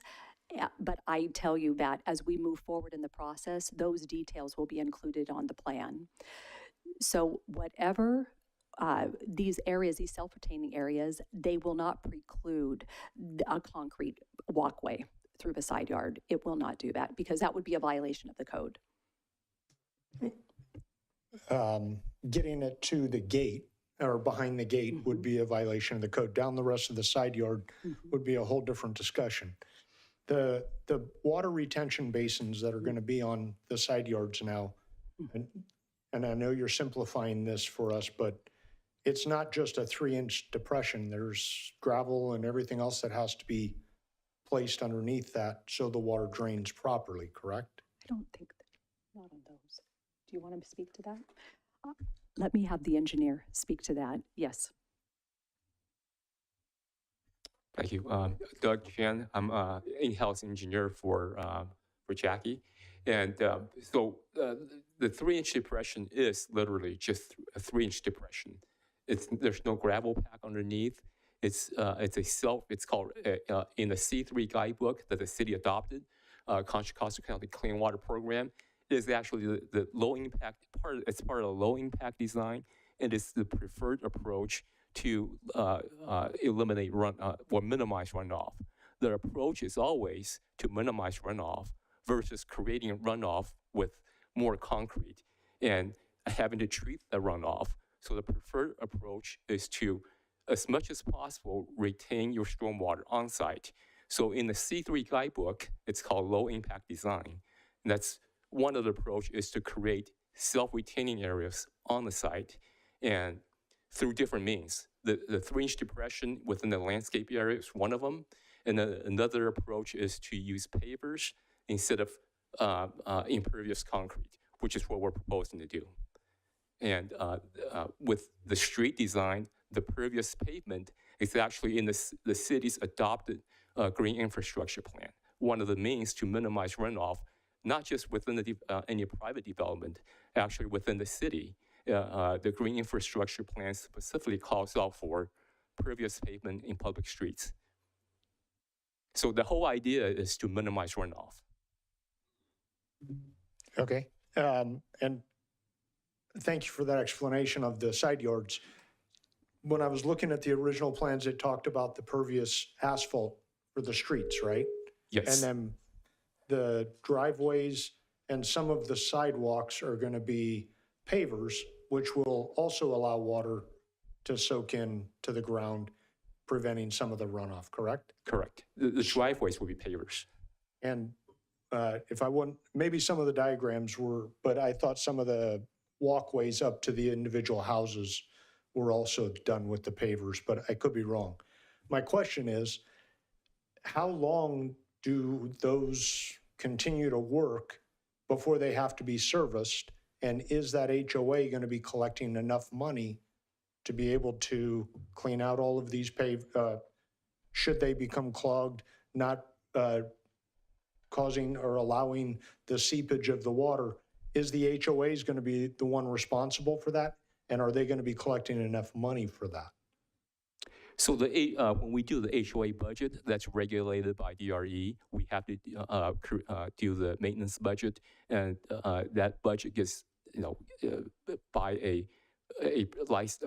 certified HOA budget preparer, and that budget gets submitted to DRE and gets approved. So there's someone at DRE looking at the budget of what needs to be maintained by the HOA, and not just our particular HOA, but any HOA across the board. That's just a DRE process, approval process. On your question on the maintenance of the pavers have a sand bedding that allows water to infiltrate through the pavers and eventually into the ground. So in theory, there is no maintenance on the pavers. People have pavers, I think, very common. A lot of people have paver driveways or paver walkways. So that's on pavers. With the question on the self-retaining area, the reason why it's a preferred approach in the C3 guidebook is because it is low maintenance. There's really nothing to be done. It's not the typical bioretention basin you see where you have the gravel layer, the sand layer underneath that requires maintenance because it has subdrains underneath. So the self-retaining area is just, it is basically just a landscape area that's depressed by 3 inches. The reason for 3 inches is because it needs to retain 1 inch of rain, and you're putting water onto it at a 2-to-1 ratio. So that's why it's 3 inches. Okay, thanks. Okay, I have a couple more questions, sorry. Sure. Will it be written into your CCNRs that they have to keep the pavers? Like, is all this going to be very detailed in there so that they know the rules? Absolutely. So we have to make it clear in the CCNRs that the homeowners cannot alter the grade. We'll make it. In fact, we've done this before. Right next door, Oakley, we're doing that right now. Okay. That there's a specific disclosure to the homeowner, the buyer, saying that if you have pavers, it's part of your stormwater treatment program. It is a state regulation that you have to. The stormwater regulations are mandated by the state. You cannot alter these features. Same Okay, with same with the landscape depressed area that's going to be self-retaining. Okay, and I'm hoping everything works, but then my question is, what if it doesn't and it floods? Who is legally liable? Is it you, the builder? Is it us, the city, because we approved it? Where does that responsibility lie? Either attorney or? I'll chime in, Councilmember Mendoza. With regards to flooding, I don't think that's a concern here because, again, we're just talking about 3-inch depressions, pervious asphalt, pervious pavers. It's not like a detention basin holding a 10-year or 100-year storm event. So with regards to flooding, if there is some sort of issue and a higher level rain event occurs, the runoff will find its way to the street, which is pervious again. And there's actually catch basins installed in the event that we get even more rain. With regards to if there is truly an issue and who's liable, I would say I'm not sure if maybe Doug might chime in, but I would think it would be on the HOA because they're the ones responsible for the operation and maintenance of the facilities. I would agree with that because the homeowners are, if it weren't for the HOA, the homeowners would be responsible for their own features. Whether it be C3 based, whether they have an actual C3 bioretention basin, self-retaining area, pavers, they are responsible for maintaining their own property.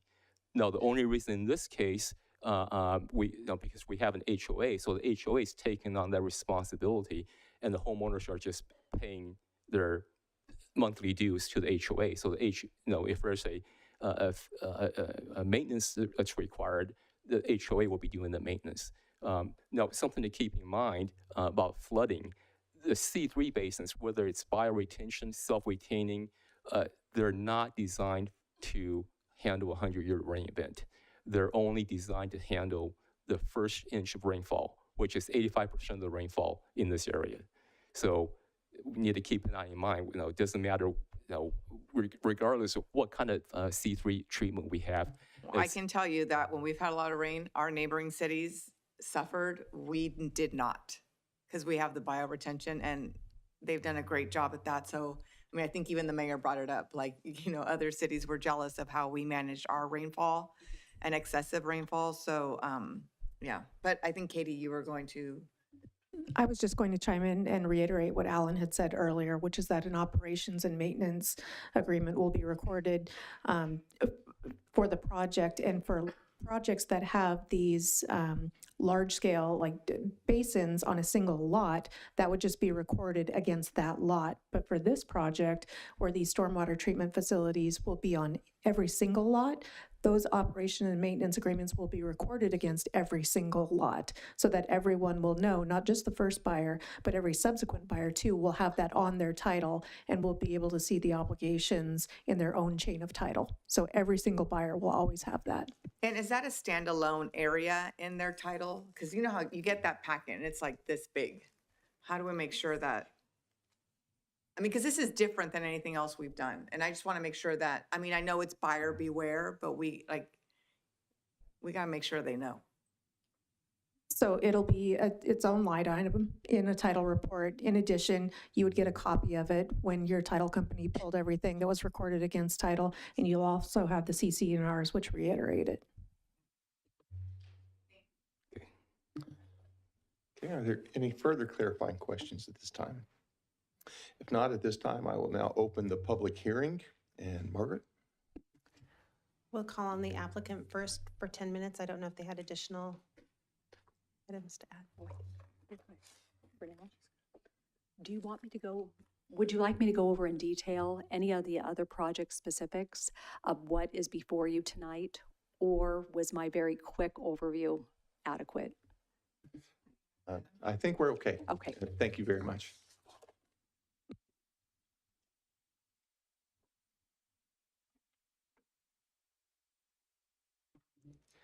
At this time, the public present in the chambers and on Zoom are permitted to address the city council on this agenda item. If you're participating via Zoom, please raise your hand to speak under public comment. If you're in person, please file a speaker card. We'll take public comment from the chambers, then Zoom. Remarks are limited to 5 minutes. Your microphone will be muted if you speak on items that do not pertain to this agenda item or after the timer has expired. And we did receive one written public comment on this item, which has been posted on our agendas meeting webpage. I have no speaker cards in person. I do have hands raised in Zoom. I'll call on Danny. Danny, go ahead.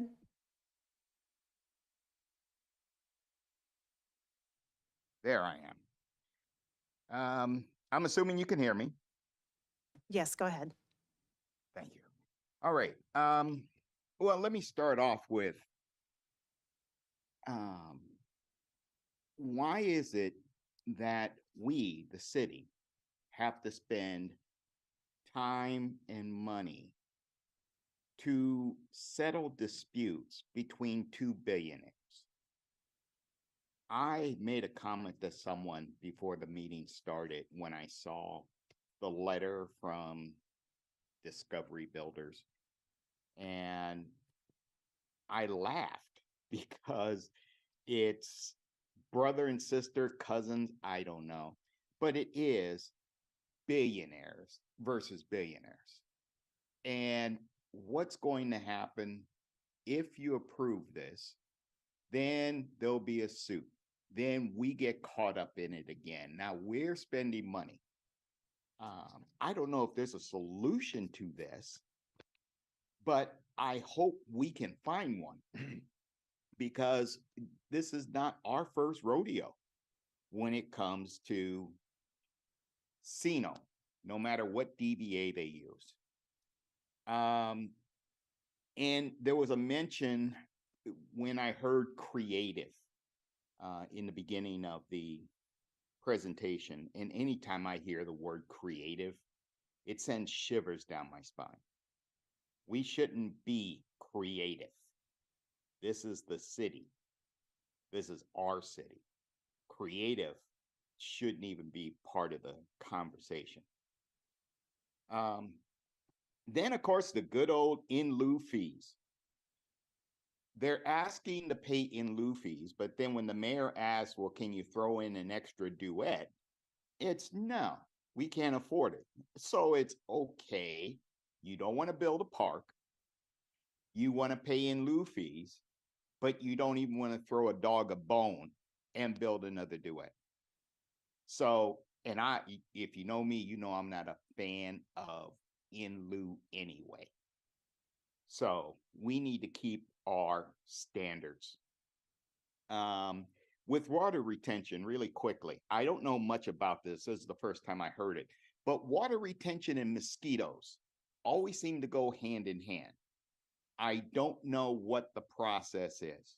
If the water retained is encapsulated, or if it's just standing water. If it is standing water, then we're going to have far more greater issues than runoff. And lastly, I heard a couple of times, it was very nice and eloquent, but basically there were things that could not be done because it cut into their margin. And my question is simple. Why is their margin our problem? It's really simple. We lay down what we want. They either accept or pass. And this is their first bite, or not first, I'm sorry, the fourth bite at the apple to get it right. And I believe they only have one more. And again, why should we care if they have one more bite? Should have been honest brokers from the top.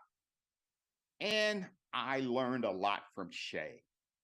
Important things like you can't alter self-retaining basins or how to lay concrete or anything like that always seems to find a way to be overlooked.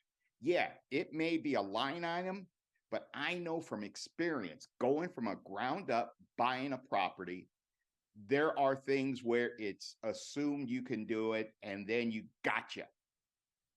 So we can't rely on this handshake that, oh yeah, every homeowner will understand, every homeowner will be honest brokers, every developer will be honest brokers. We can't depend on that.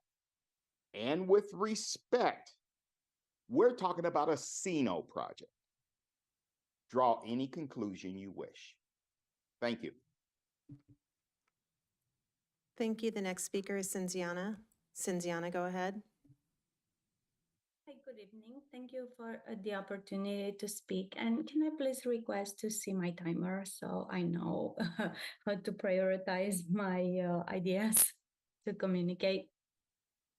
We can see as speakers the timer on our screen. But let me just start by saying I really appreciated Jackie when she presented in United States. It was a straightforward approach to that project.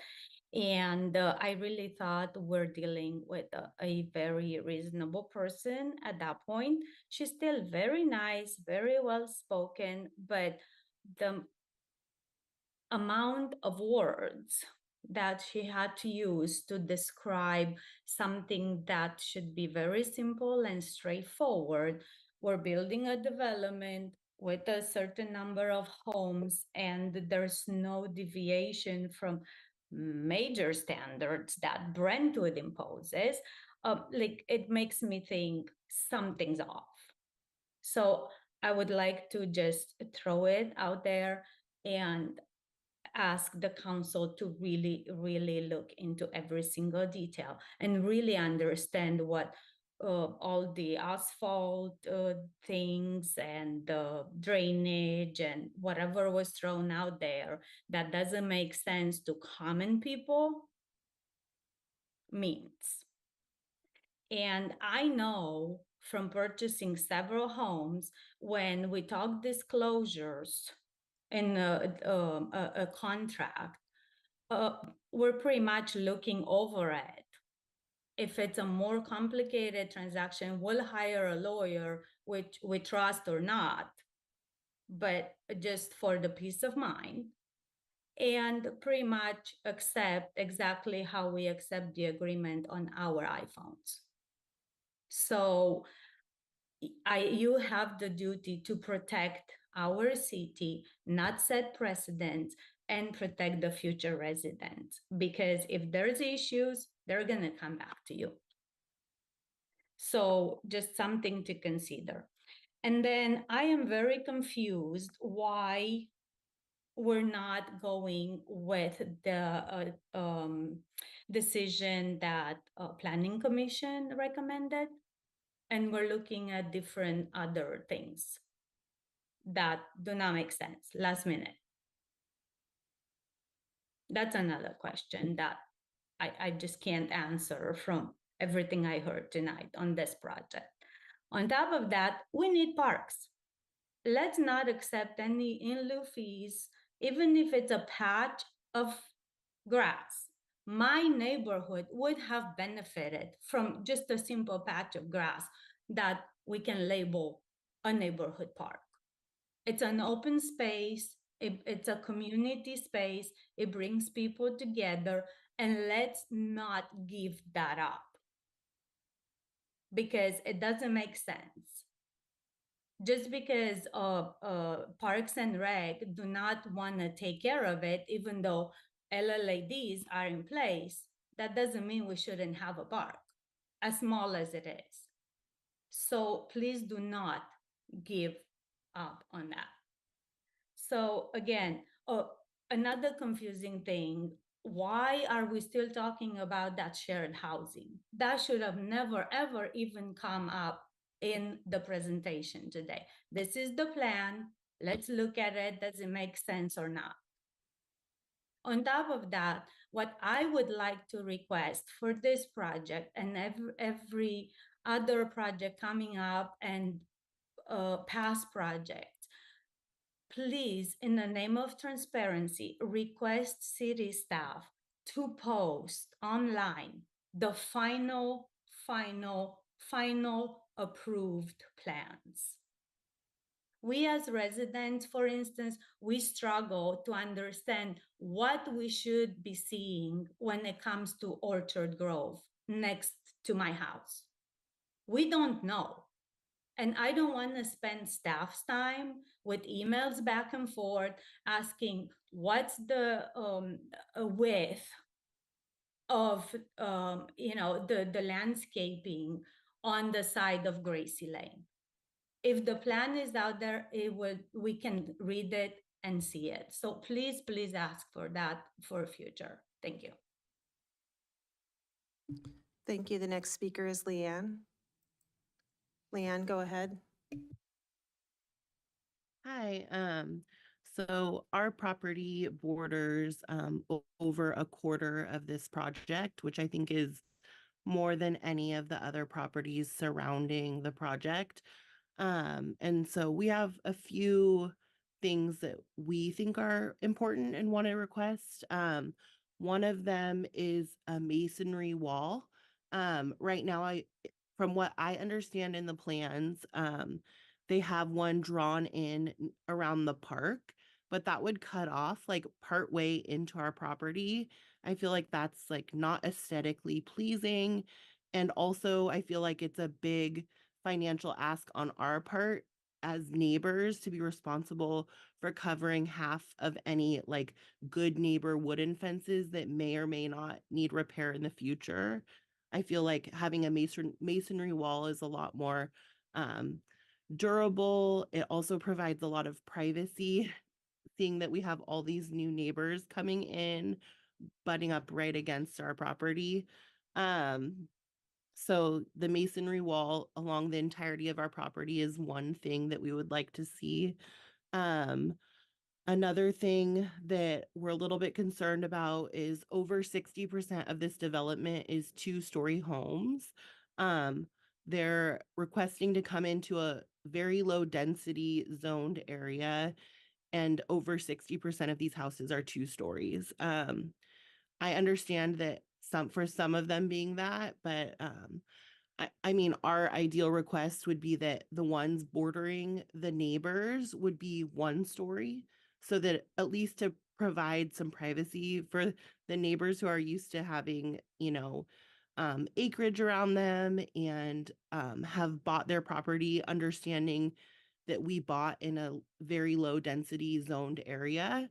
Our request would be to have 1-story homes bordering the current neighbors. Another thing that we also are a little bit concerned about is what is the motive to approving like an exception to the low density guidelines? Like, what is the city's motive to approve that? I think that it's a fair thing to think about that all the other neighbors in the area bought their property understanding that it was zoned very low density. And so to make an exception for one builder seems a little bit unfair, especially if they're unwilling to provide some other sort of like privacy measures. And we also would really love to see a physical park, not in lieu of fees, not more homes crammed in, but a physical park. So those are my questions and comments. Thank you. Thank you. I have no additional hands raised in Zoom, and there are no speaker cards in the chambers. Thank you. At this time, we will close public comments, and I need a motion to close the public hearing, please. So moved. Second. Have a first and a second. All in favor, aye. Aye. Okay, at this time, we will open council discussion. Hey, oh, do you want to go? I was just going to talk about the park. Okay. I want the park. I mean, if you look at it, I wouldn't want my kids walking down Lone Tree to get to a park. It's super busy. So I think we really need the park. So that's what I'm really adamant about. Leanne, I think that's her name that called in. When it comes to densities, you can call your state reps, which is Grayson, who keeps voting to override our control, and who else around here? Well, there are a lot of people, not Glazer, but everyone else votes to override us. So if densities are changing, it is not our choice. It is the choice of your legislators. We will be talking about something later on that might help a little bit, but just a little bit. I would say, excuse me, I definitely agree about the park. I think we're not at our quota for the city per resident, and I think we need to look at that. Not look at that, I really would like a park. I know there was some discussion around the privacy with the two-story. Can staff talk about how that has been addressed so far? The privacy regarding the 2 stories, through the setbacks that are for the single-family lots, they're at least 20 feet away. The house would be at least 20 feet away from the property line. And as I understand, the neighboring properties are at least half an acre, so there really isn't houses abutting each other in the typical subdivision sense. What about a two-story house being able to see over a fence into someone's property? Same thing. The setbacks would mitigate that. That's like I said, they're at least 20 feet away from the fence, from the property line. Thank you. And the masonry wall that she was talking about that would go alongside the park but would cut off at her property. Can you talk about that? So the masonry wall, if you could go to my screen, would be on the Lone Tree Way frontage. So it would be all of the Lone Tree Way frontage, including the park, which is parcel Z on my screen. And additionally, one of the mitigation measures is an 8-foot wall within parcel 24 and parcel 28 on the northwest portion of the development. And this is a mitigation measure for an existing kennel for sound and for safety. So there's not specifically a wall that's addressing what the caller was asking about? No, there's no wall, just the good neighbor fence. Okay. I would say that as far as the revised project number 2, I do definitely appreciate the lack of the shared housing unit and the 2 sets of duets. Definitely would like a park. I have some hesitation still about the water retention, but I'm feeling a bit better after hearing the engineer speak and all of the discussions and all the questions that have been answered. As Councilmember Mendoza mentioned, there are some things we have decision-making power over, and there's some things that we don't. But I would say all in all, comparatively speaking, this is a pretty fair project with the accommodations that have been going back and forth from planning commissioners, recommendations, and staff and council. I think that's all I have to say at this moment. Thank you. Councilmember Pearson. I beat you to it, but you drove. So I agree, park as opposed to an in lieu part. I do appreciate how the project is entirely put together. The one other question about the water retention, and just so I'm really clear, the one caller that called in, Mr. Dorman, about the standing water, the mosquito issue, if there's no gravel underneath any of this, what's going to let that water run off? Correct, Councilmember Orlemans. There's no standing water concern here. These slight depressions are really just to retain the first 1 inch of rain as it occurs, and the soil will eventually sort of absorb that water. So there's no standing water that would lead to mosquito issues. And we have bioretention and self-retaining areas throughout the city, and similarly, we don't have any of those issues. Perfect, thanks. So I'm in agreement with the park. One of the draws for people purchasing these homes will be the school that will be directly across the street from it. So I think that ensures a lot of children in the area. And I think definitely in lieu fees, I'm not a big concern of. I prefer a park. So I think I'm with the majority of the council wanting a park. I did have one more question about the pervious streets. What does the maintenance look like that on a longitudinal, like long-term? And then who would be responsible to maintain the streets? Because I know after some time, how we do the coating back over our concrete streets after some time, it's a longer period. Will this be just as long? I would say it would be very similar, Councilmember Pearson. So it would be on the HOA to maintain it. The maintenance wouldn't be a similar slurry seal that we do with our city streets. They're quite different. They have to maintain the permeability of the section. But again, this would be privately maintained, and I don't personally have any experience in it. Not sure if Public Works Director Casey Wickert has any experience, but we do have, he reminded me that around a garage, we actually have pervious pavement. I'm not sure if you guys are aware of that, that we do maintain, and it's been there for wherever. And yeah, I think for the most part, you would never know the difference until you actually see the rain come down, and you'll see that the pervious pavement around a garage is actually appears to be dry because the water just infiltrates down. Thank you. Can you put up the two options that we're going over again, like the compare, I don't know if anyone else wants to see that, yeah. I'm okay with revised project 2. I don't know how everyone else feels about it. I mean, you know, we're getting, 4 affordable units, which we all are, thank you for the affordable units. I mean, it's important to us. It's a 0.64 acre park. I'm looking at the parks, and there's some great parks that are that same size, like, you know, Palomino and Sparrow Park. So there's some great parks that size, and I think it will help the kids in that area. I mean, again, like you said, there's gonna be a lot of kids there. So those are the two things that are really important to me. Again, when it comes to densities, there's nothing we can do. I wish we could, but there's not, so.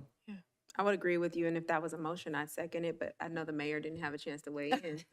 But I agree with option number 2 with the addition of the. I also appreciate the duets that were added very much. And I also agree with having the park. So with that, if I have a motion on this item. I can make that a motion. Oh, go ahead.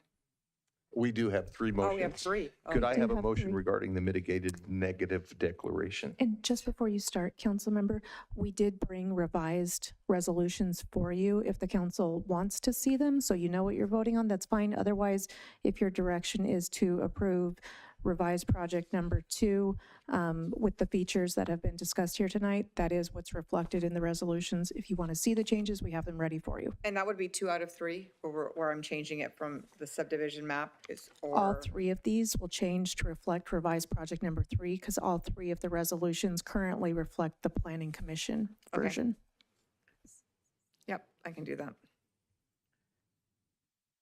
So, motion 1, council, I move to adopt a resolution adopting a mitigated negative declaration deck for revised project number 2. We have a first. Do we have a second? Oh, I second that, We sorry. have a first and a second. All in favor? Aye. Aye. I move to adopt a resolution approving a vesting tentative subdivision map for revised project number 2. I second that motion. First and a second. All in favor? Aye. Aye. And lastly, I move to adopt a resolution approving design review 2205 for revised project number 2. I second that motion. We have a first and a second. All in favor? Aye. Okay, item moves. Moving into item, thank you. H2, this next item is related to updates to the municipal code clarifying changes in fire agencies, and our city manager, Tim Ogden, will present. Mayor and Council, on April 16, 2024, the Planning Commission heard several recommended changes to the Title 17 related to antiquated language referring to former fire districts in Brentwood, in particular East Diablo and East Contra Costa Fire Protection District. And so I have this before the City Council now with 12 changes to multiple municipal code sections. Wherever it mentions one of these antiquated fire districts, it's now replaced with the language that says current fire services provider. And that should free up any inconsistencies in the code, any confusion about who's currently providing those fire services, and make it easier should there be any future changes as well. I did note in the staff report that while most of the 12 changes don't do anything other than change who's providing that service, one does potentially affect your section 2.36020 related to the city manager needing to reside in the boundaries of the East Contra Costa Fire Protection District as formed in 2014. And so if you just replace the language as you are with the other 11 sections, it might imply that the city manager can live anywhere within Con Fire's boundaries, and I don't think that was the intent of the council at the time, or would be the intent today. So you could keep the language as recommended by staff, or you could also revise that in some form to say the former boundaries of the East Contra Costa Fire Protection District, or something related to East County, and define that, et cetera. So those are the changes we're recommending you approve tonight by ordinance, and would take effect after the second reading, I think next meeting or the following meeting, and 30 days after that. Thank you. Do we have any clarifying questions of staff regarding this item? Okay, seeing none, I will open the public hearing. Turn to you, Margaret. At this time, the public present in the chambers and on Zoom are permitted to address the city council on this agenda item. If you're participating via Zoom, please raise your hand to speak under public comment. If you're in person, please file a speaker card. We'll take comments from those in the chambers, then Zoom. Remarks are limited to 5 minutes. Your microphone will be muted if you speak on items that do not pertain to this agenda item or after the timer is expired, and we received no written public comments on this item. I don't have any speaker cards, and I see no hands raised in Zoom. Okay, at this time, we'll close public comments, and do I have a motion to close the public hearing? I'll make a motion. Second. Okay, we have a first and a second. All in favor, aye. Aye. Okay, council discussion, and if I could, regarding what Tim has brought up, the aberration in change from East Contra Costa Fire Protection District protection area and Con Fire Protection area. I was on the committee that recommended the original, and the thought process was really very simple. I think it's very important for our city managers to have a close relationship with the city, not necessarily be commuting to a city that they work for as the city manager. Having said that, during that time, housing was very difficult to come by in the city of Brentwood. And so that discussion entailed what would be a reasonable area that would still make them a member of the community as far as a lifestyle, and still be accessible in times of emergency and things. It wasn't unusual at that time. I believe it's still not unusual for city managers to not reside in the cities that they work in. And I was not comfortable with that idea at the time because being a city manager is very, very much, in my opinion, it's essential to know what's going on in your community that you're helping to run and live in. So that was the conversation. So I'd like to hear what the rest of the council says about that. As to section 2.36.020, we can just say, instead of just saying East Contra Costa County Fire Protection District, we can just say within the area formerly described as East Contra Costa County Fire Protection District. And as I'm aware from our briefing, that's a fixed geographic boundary that we can locate, and it's easy peasy. So I would actually move to just approve this with that additional language changing that section. Okay, any further conversation? Okay. Agreed. Do I have a motion on this item? Katie? Can I ask for one clarification? Would the maker of the motion agree to keep the language as those boundaries existed on September 23rd, 2014, so we have a date to tie to that boundary? I would agree to that. So what was the date you said? Sorry. It's what's in the code right now, September 23rd, 2014. And I can put it up on the screen if you want to see it. Otherwise, I think you've stated it. Yes, would you mind?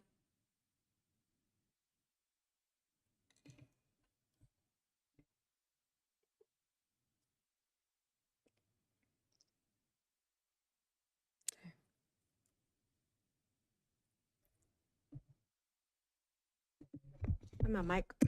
I'd like to make a motion Introduce and waive the first reading of an ordinance authorizing text amendments relating to fire service in the municipal code and to modify section 2.36.02 to include that the city manager shall reside within the area of the former boundaries of the East Contra Costa County Fire Protection District as those boundaries existed on September 23rd, 2014. Okay, we have a first. I'll second. Margaret? An ordinance of the City Council of the City of Brentwood approving a zoning text amendment to the Brentwood Municipal Code, RZ 24-001, amending Title 17 zoning ordinance, amending Chapter 2.36020, Chapter 8.36035, Chapter 8.48030, Chapter 9.12050, updating references to current fire services provider. Okay, all in favor? Aye. Aye. The Can item. we have a quick 5-minute break? Yes, we can take a 5-minute recess.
At this time, we will reconvene from recess. We will move into item H3.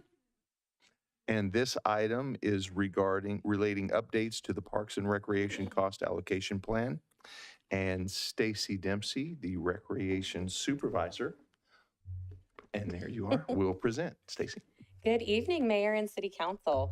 Tonight, staff is requesting that Council adopt a resolution to amend the city's 2023-2024 cost allocation plan and schedule of city fees related to parks and recreation.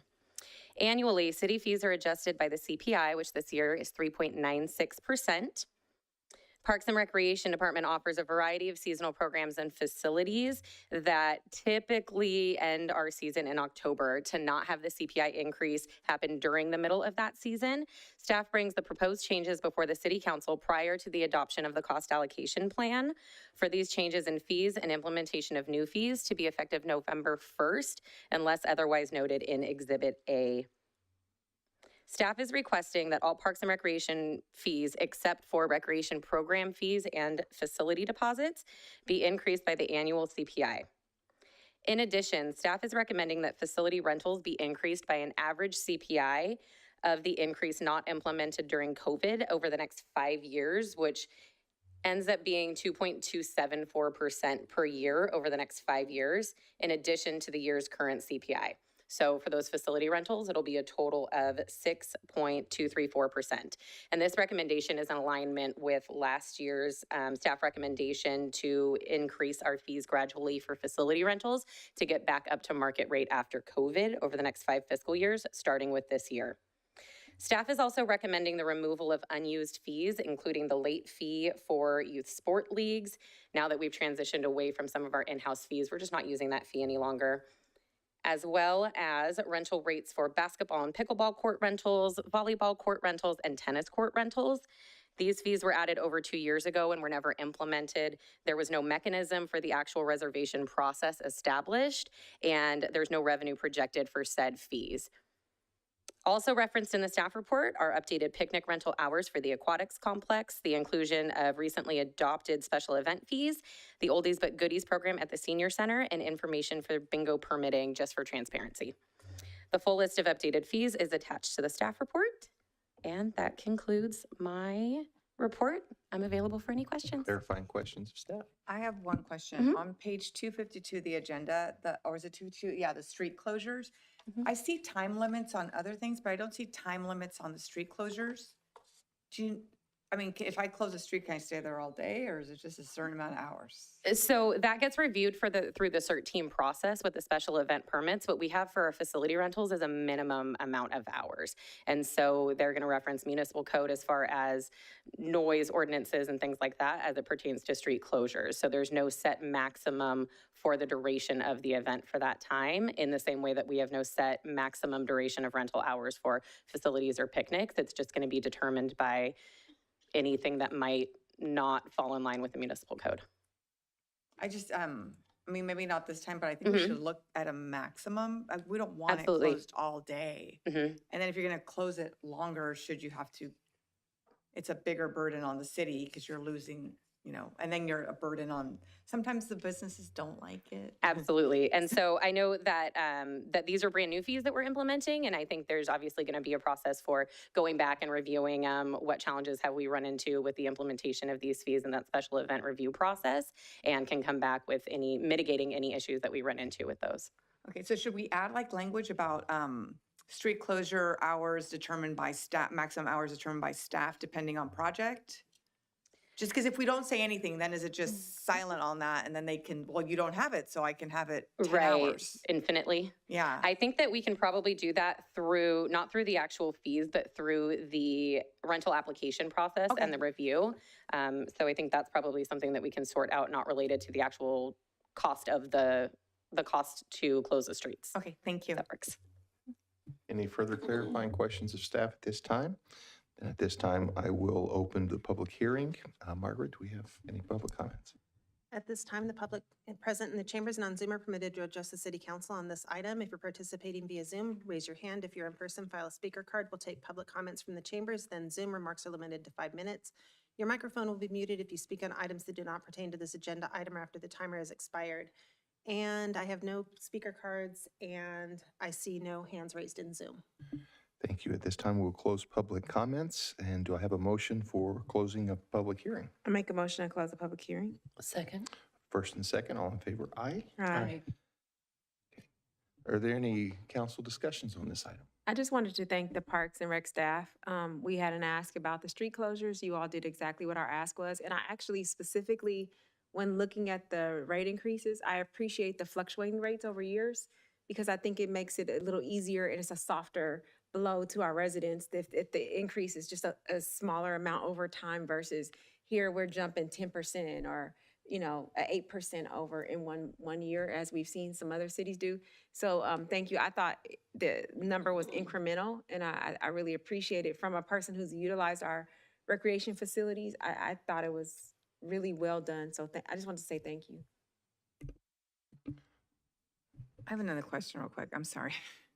Thinking about the usage of our parks, do we fully recover, you know how like there's a certain park in town where people have to go extra rounds to pick up garbage and we have to send extra officers to patrol a little bit more.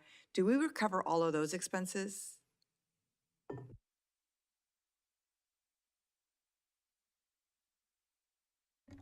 I think that there's two different scenarios. So there's the facilities that are being rented, and then there's just the cost of having those areas open to the public.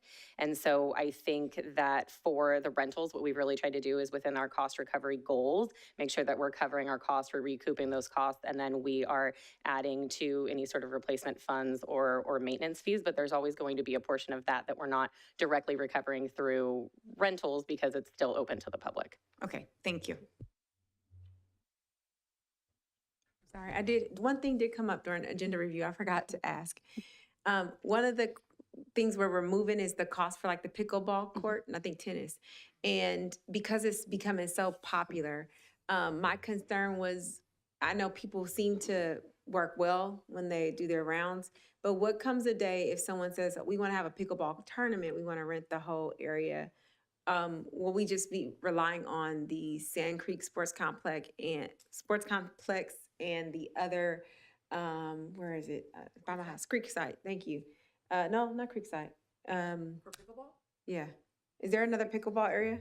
Just Creekside. But Creekside is not, we're eliminating any rental fees or anything, right? So my concern is what happens if someone says, I actually want to rent it, or people aren't being fair. One person came and they haven't rotated. How do we overcome that without the rental? Juxtaposing that we know when we have rentals, some people may just block it out and not allow a person to do it. Do we have the recourse to come back and make a change if we see an issue? Absolutely. So as I mentioned, these fees were added, but the process for renting those sport courts wasn't, the mechanism wasn't established for this. So we don't want to have those fees included without having the mechanism to do that. So I think definitely if there's direction to look into having those sport courts reservable, then we'll start our process over again and doing market research, making sure we're meeting our cost recovery, going through and vetting that process through the Parks and Rec Commission and then through City Council. Okay, if there's no further conversation, do I have a motion on this item? I'll make a motion to, on this bottom page here, adopt a resolution amending the City of Brentwood 2023-2024 cost allocation plan. And I'll second that. We have a first and a second. All in favor, aye. Aye. Although, wait. There was some direction given, not including the motions. You may want to include the motion so it's in the minutes. So if you want to just amend that motion to include that you want us to look into adding fees for this basketball/pickleball courts, we can do that full methodology. No, my question was, will we have the availability to come back if we see it be a problem, if it's a problem? But right now. If it's a problem. Yeah, I think Okay. right now, the way it is, it's fine. But just if it becomes a problem, I just wanted to make sure we have the ability to change it. I'm okay for now. Okay, moving into business items. Item I1. This next item is related to economic development grants, and Abraham Salinas, our senior analyst, will present. Abraham. Before Abraham does that, I do have to say the following. As an attorney in private practice, I have a number of clients, including Tom Gregory, who is an applicant before this body. As my client, Mr. Gregory is a source of income for me, and I thus do not have a financial interest in this particular matter. But because of my attorney-client relationship with Mr. Gregory, I'm choosing to recuse myself from participating in any discussion concerning his business, Brentwood on Ice. I will now leave the room, and I will return once the council has reached a decision on the Brentwood on Ice grant request solely, and come back for the other grant request. Councilmember Pearson, if you'd like, we have about 6 slides that we'd like to talk about just in general that will go over the entire program. And then prior to getting into discussing any of the specific items, at that time, we'll let you know, and then you can recuse yourself and the council can take action on that item.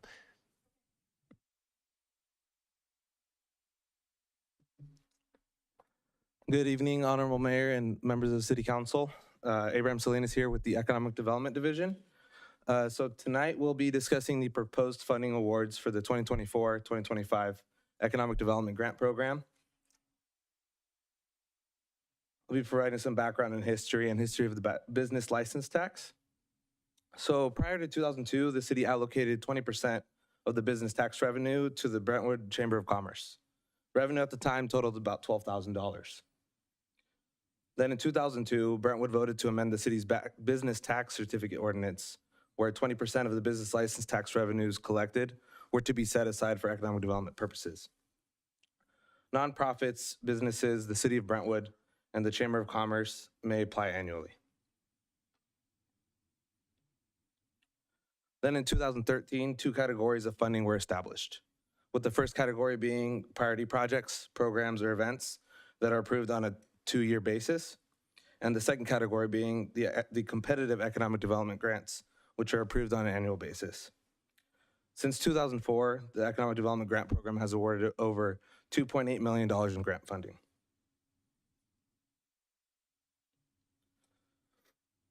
On March 13th, 2024, the City Council approved the priority projects for fiscal years 2024-2025 and 2025-2026. The projects are shown on this slide and are included in the staff report.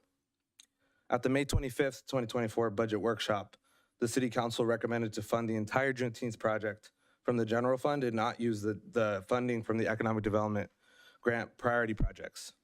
Due to this change, an additional $20,000 has been allocated for the city's competitive economic development grant program.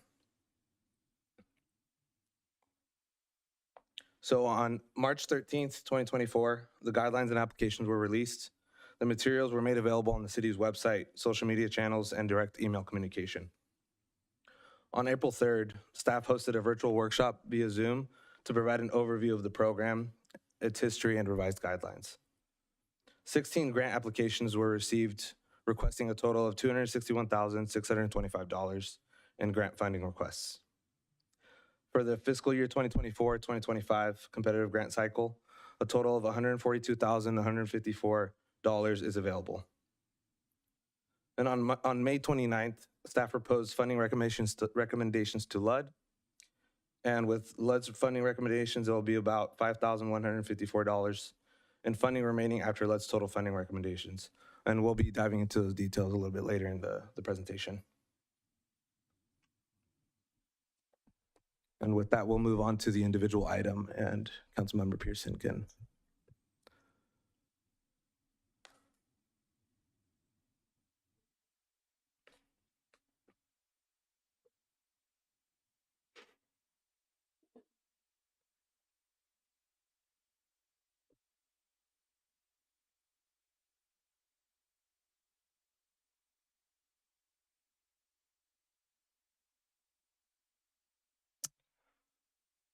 All right. So Brentwood on Ice applied for $25,000 in grant funding for this year. Staff had recommended $20,000. This is the amount that was provided last year. And following that, LUD also recommended to award $20,000 to Brentwood on Ice for this fiscal year. And with that, staff is requesting that the council consider a proposed funding award to Gotta Party for Brentwood on Ice in the amount of $20,000 from the fiscal year 2024-2025 Economic Development Grant Program. Okay. Is that the completion of this part of the presentation? Yes. Okay, at this time, I'll open for clarifying questions of staff. I do have a clarifying question. If you could go back one slide, it said that the Brentwood on Ice project or event has an economic impact rating of 2. Could you define what that entails? Of course. So we discussed this at LUD, but for this program year, staff decided to implement an economic impact rating as an additional review process. And the Brentwood on Ice scored a 2, which is one under the very high economic impact rating. And this was just determined after further discussion on, what kind of, how many people it would draw the economic impact to downtown and so on. I will clarify that. In LUD, we did say these are subjective, so we don't necessarily agree with all of their scoring from a staff perspective. So if I could just get some clarification, what would be an impact of 1 and what would be an impact of 4? Yeah, so an impact of 4 is like a direct, according to staff's recommendation, an economic impact of 1 would be direct job creation, some job training program. The Business Expo, for example, was one that we rated a 1, and so on. So just the direct economic development correlation versus an event that would, still draw people, but there's not a direct job creation or business training or job training opportunity being provided. And so 4 would be least, 1 would be. Yeah, 4 would be least. No, it's not located centrally. It wouldn't draw a bunch of people to the downtown or another area of the city. And again, not have a very significant increase in tax revenue or job creation and so on. Okay, thank you. Of course. If there are no. And Mr. Mayor, Yes. if I can just give one additional insight. Last year, LUD asked us to justify how staff was allocating the funds. And we did not believe that the scoring matrix allowed us a good opportunity of how we could describe to the LUD members the staff's recommendation. And hence, this is the reason why we created this 1, 2, and 3, 4 impact. What's before you tonight is really the recommendations from the 2 LUD members. This item was obviously just recommended from Councilmember Mendoza, since she was the only one who could provide direction on the item. And just to kind of give more clarification of why we did that is we needed to be able to justify our dollar recommendation for each project. Okay, thank you. So at this time, I will now open public comment period. Margaret? At this time, the public present in the chambers and on Zoom are permitted to address the City Council on this agenda item. If you're on Zoom, raise your hand. If you're in person, please file a speaker card. We'll take comments from the chambers, then Zoom. Remarks are limited to 5 minutes. Your microphone will be muted if you speak on items that do not pertain to this agenda item or after the timer has expired. And we received one written public comment, which was posted on our meeting's website. I have one speaker card in person. I'll call on Carrie.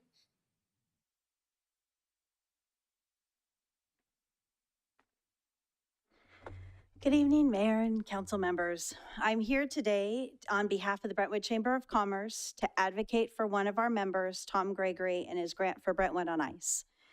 Every year at the start of the holiday season, we are given a great gift.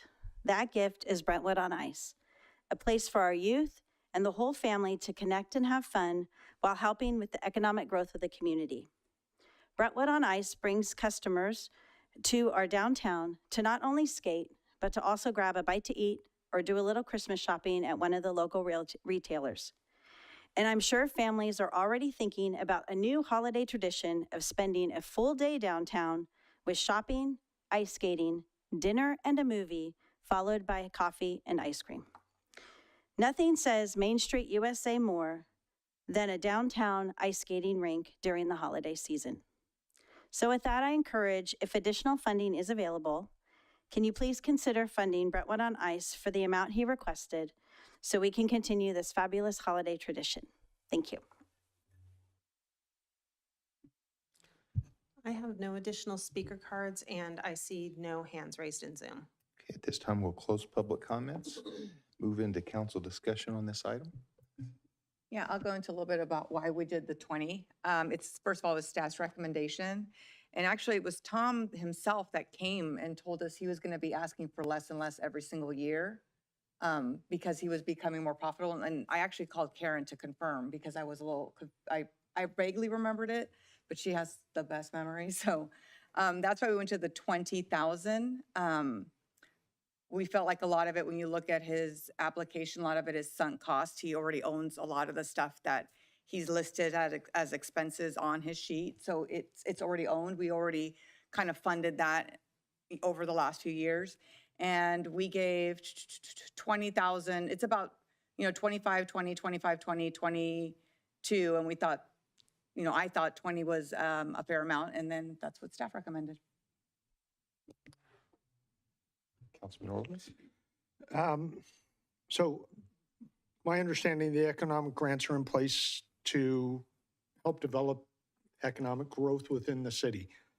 There are a ton of great projects that bring in business in small or short windows, the 4, 6, 8-hour windows, and we're fully funding them. Where Brentwood on Ice brings a significant amount of people, and Mr. Gregory sent us a whole spreadsheet of the people that come in from out of town, and everybody talking about the economic growth talks about the economic growth in the downtown. But if we're bringing people in from outside of Brentwood, they're now experiencing Brentwood. They're driving past the streets of Brentwood and possibly stopping there for dinner. They're driving down Balfour and seeing the businesses that exist. So it's developing economic growth throughout the city by bringing these people in.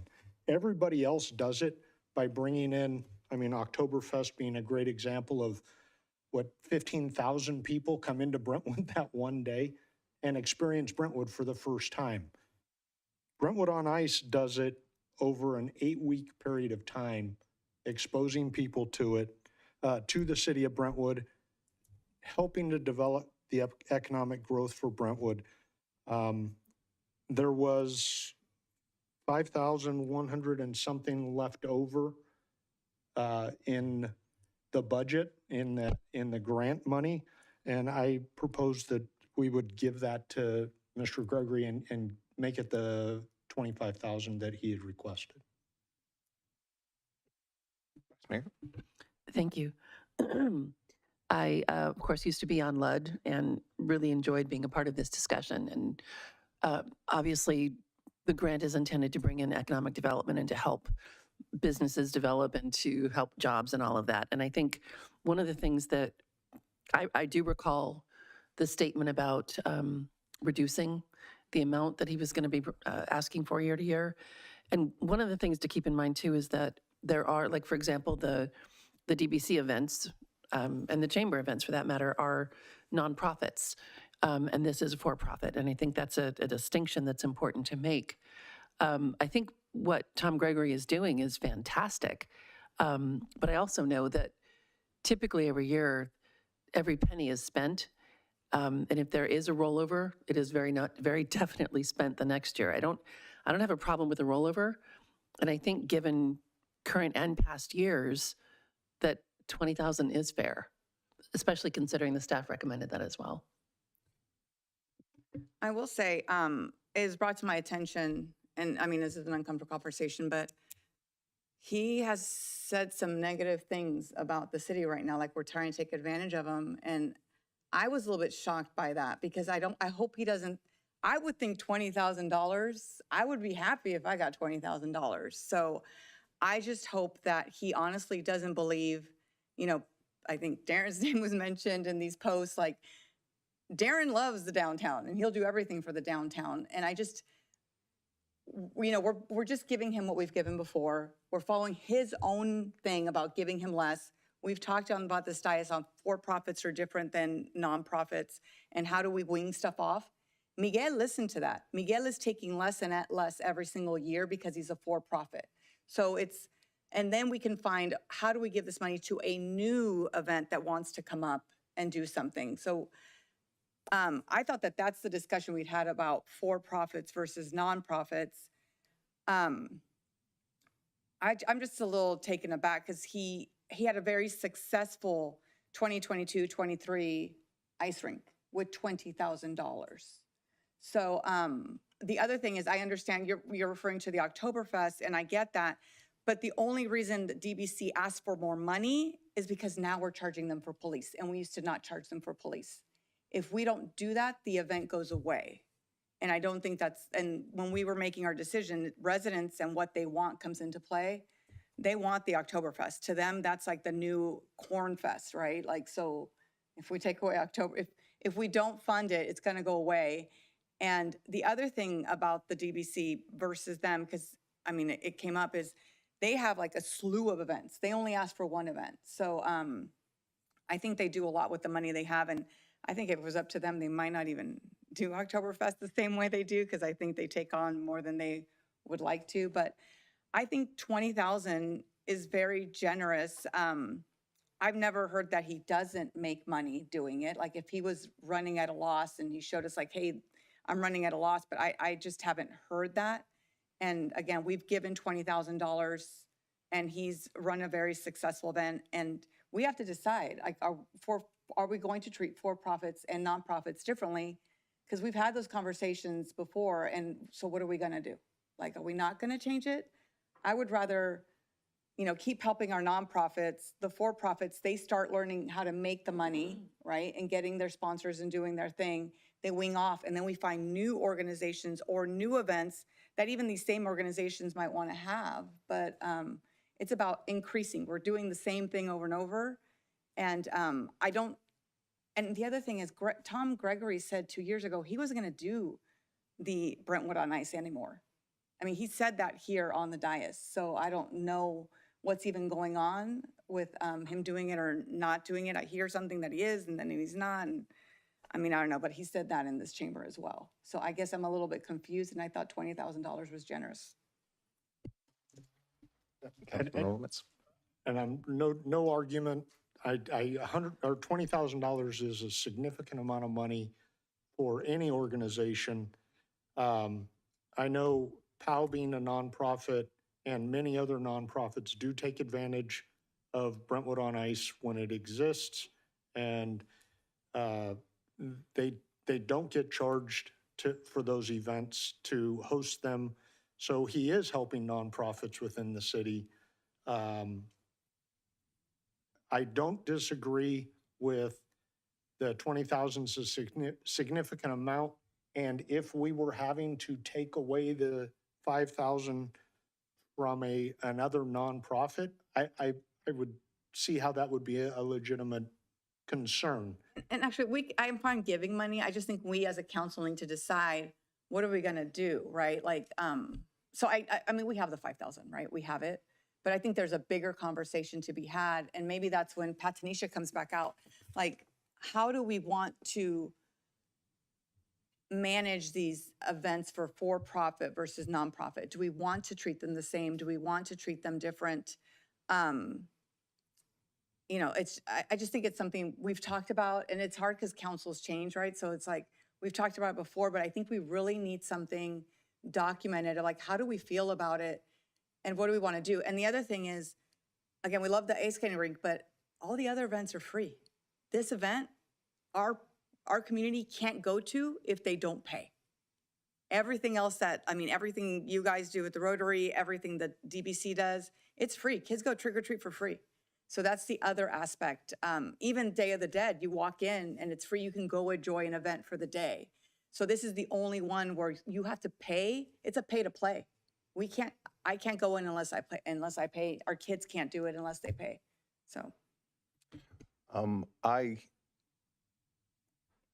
I agree. I think in the next component of this, we do need to have that discussion. I will say that as far as being an attractant to economic development for the city of Brentwood, Brentwood on Ice really does bring people that only come here because of this event. And then they've made it a tradition. I personally talked to families that have flown in from out of state to meet family members, specifically to take advantage of that. And so the fact that it is doing what we wanted, and yes, $20,000 is a lot of money. The letter that Mr. Gregory sent in did outline some unanticipated loss of revenue that he said he put toward offsetting the cost of putting that event on. Yes. Are you referring to the parking lot? Yes. Okay, real quick on that. Can I just say something about, because you referred to it. I wasn't going to bring it up. Tom Gregory chose to lease a piece of land. Just like Rubiano's leases their land, their spot, everyone leases their spot. I don't want to talk about the parking lot because the minute we're saying we're subsidizing his parking lot because he has a lease, how do I justify that to every other business? I can't. So I would rather stay away from that because I don't want to muddy those waters, because then I have every single business in here who has a short month telling me they had a short month, and because they had a short month, I have to subsidize their business. That's the same with the parking lot. Okay. So I'm sorry, I didn't mean to interrupt you. It's just. That's okay. But in addition to that, he originally had to bring in some significant infrastructure from PG&E in order to accomplish that. And I understand he is a for-profit business, but at the same time, this is really the definition of something that we asked. I also was on LUD for many years, and part of that is, yes, the idea for LUD and for these funds is to have the individuals or nonprofits weaning off, and so that they are able to be self-sustaining. But again, I would agree with Councilman Orlemans. If this was taking funding from another applicant, I would have a difficult time with that decision. But we do have the $5,000 that he's requested, and I would be for meeting the 25 at this time, understanding we're also going to have a more in-depth conversation when Member Pearson comes back. Vice Mayor. Can I ask staff why you made the recommendation to not fund the full amount? Yeah, so a couple things. First, we had $30,000 less to allocate towards the grant programs. $20,000 that was identified for the Juneteenth event, and then $10,000 that was identified for the micro business program that the council directed both of those to come out of the general fund. So that's the first one. Then the second one is we went through and had these, although subjective, a ranking of 1, 2, 3, and 4. Ones that were ranked 1, we funded them fully. The DBC was a little bit different because they could actually qualify for a fee deferral. So we recommended $30,000. They mentioned $14,000 in fee deferrals. They could come back. For anything that's ranked a 2, what we did was fund it at the same level as it was before, because it was a very significant event that brings the specific language in the code is business promotion and community marketing around, not the exact language, but I hope you understand what I was trying to get across there. The people that were third were ones that we were hoping that, we funded them at approximately half because we were trying to wean them off of the grant funds because the council has made that discussion. And then those that were ranked 4th, it was events that really had limited economic development, and we went beyond lower than 50% funding. But because they depend on the city funding to make sure that they go on, and that hopefully they might try to find additional funding for their final years. For example, the Turkey Trot was an event that was recommended much lower than the year before. So if we had $30,000, we would have to look at all of it in a totality, and we would change how we did that. But based upon the dollars that staff had to allocate at that time, that was the way that we could rank them between that 1, 2, 3, and 4. And be as, I actually think, objective as possible once we made those ratings so that we could justify the dollar amount for each project. Does that help, Vice Mayor, a little bit? I tried to go over the whole thing. No, that very definitely helped. I mean, LUD is, exciting to be a part of, and really fun to think about how the city can boost these businesses and bring great events to the residents, but it's also some very hard decisions. I know there was some projects that didn't get anywhere near the funding that they were hoping to, that were, that attract community, but aren't necessarily, for example, located near businesses that could provide economic development benefit as well. So none of this is easy. I happen to absolutely love Brentwood on Ice.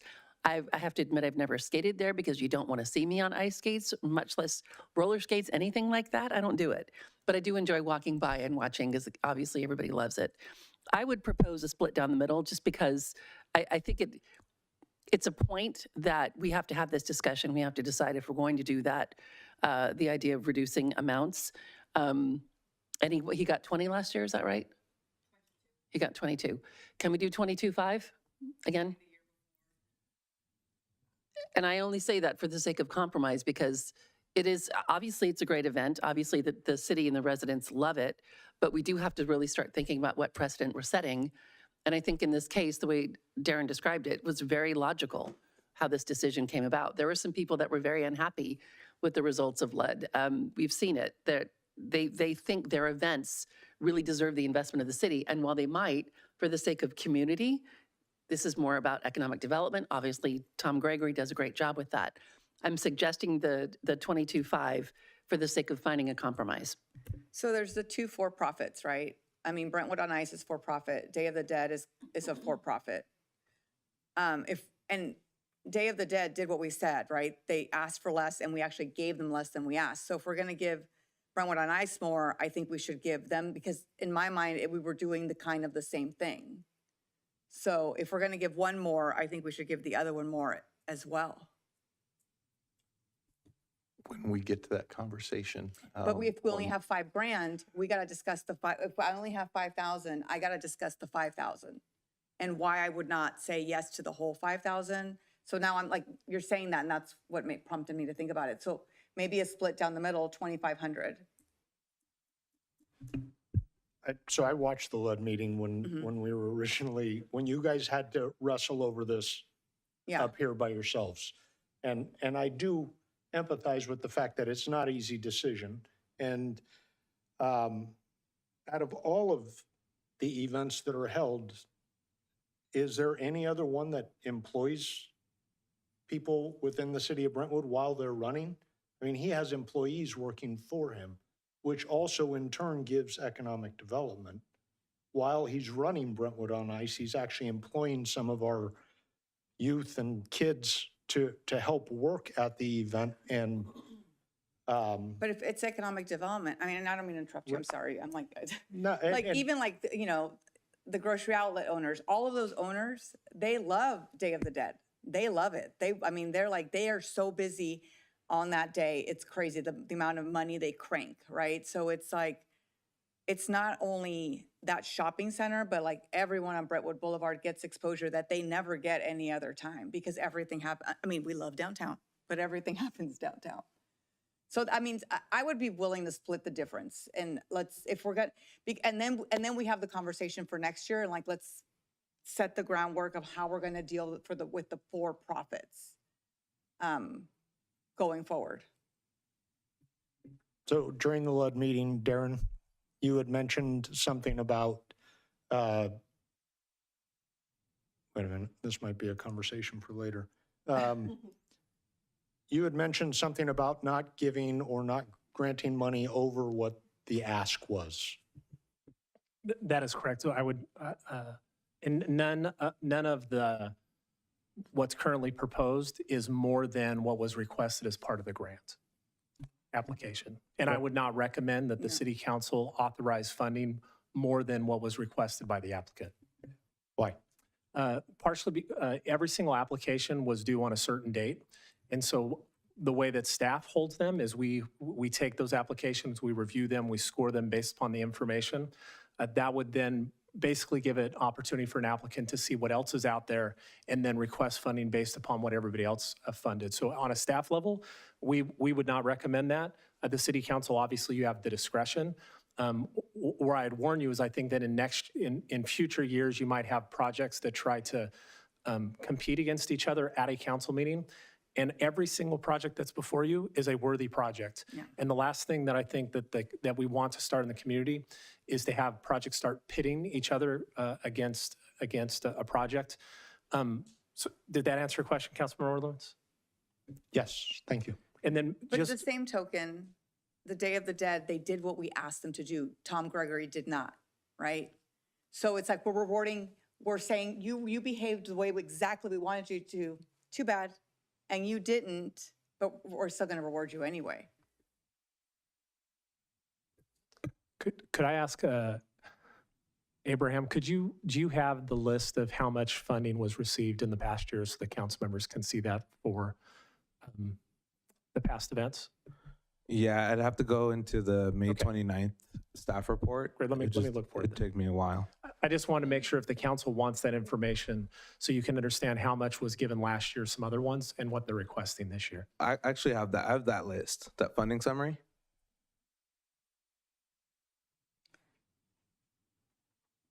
So I guess, I mean, how do you guys feel about 2,500 more? Yeah, I mean, the mayor suggested it. Yeah, the mayor suggested it. That's why I'm asking the guys. I mean, the vice mayor, sorry. So how do you guys feel about 2,500? Split the difference. I'm still stuck on giving him his ask. It's a huge event that draws a lot of people into the downtown.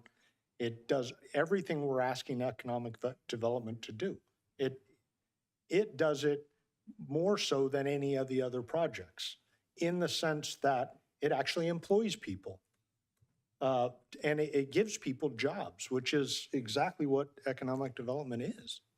And it's maybe teaching some of these youth and some of these younger people that actually start working for him how to start working in the business world. I just can't think of a better example of economic development and economic growth within the city.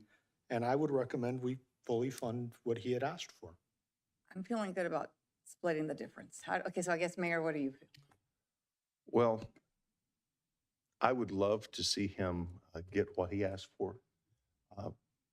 At this time, it's pretty clear to me that we're not going to find consensus with that request with the council members here at this point. So in order to get to a point where we can agree to give him funding, I would support the splitting the difference, simply because I don't believe we can get to the full amount with the four of it. If I am wrong, please let me know. I would love to see him get the full ask for all the reasons that have been explained. I will adopt a resolution approving a grant from the city's 24-25 Economic Development Grant Program for Brentwood on Ice in the amount of $22,500. I will second. Okay, we have a first and a second. All in favor, aye. Aye. Aye. Opposed? No. The item moves. At this time, we can request Councilmember Pearson to come back.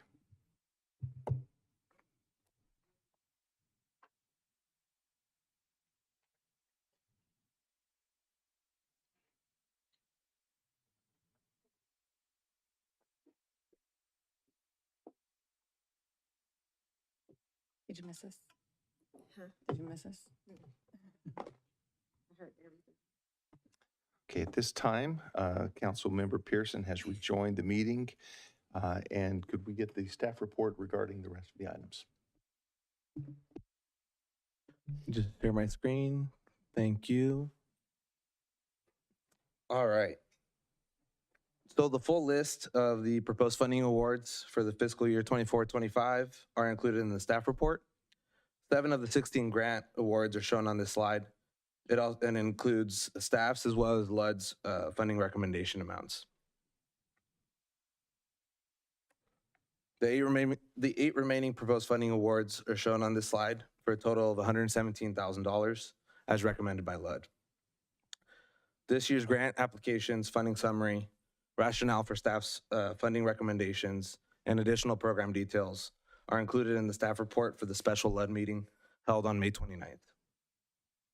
If the city council desires to make changes to LUD's funding recommendations, the funding summary can be made available for further discussion after the staff's presentation has concluded.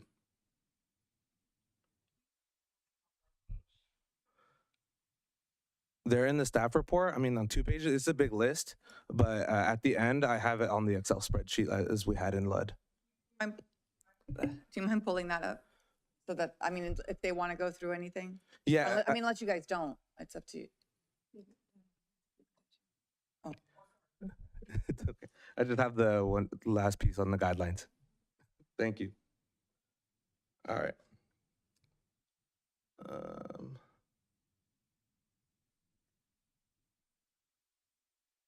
So this is a recommendation for that full list, and then we'll move on to the second piece before we discuss further.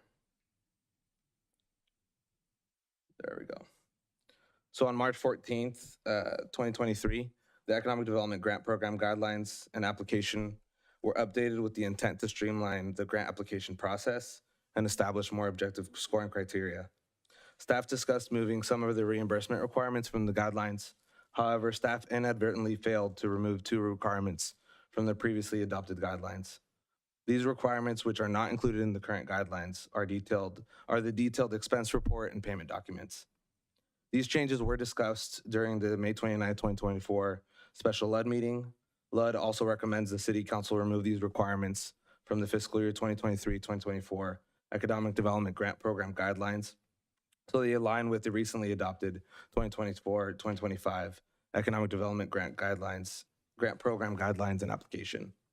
The revision is necessary for auditing purposes and proper program administration.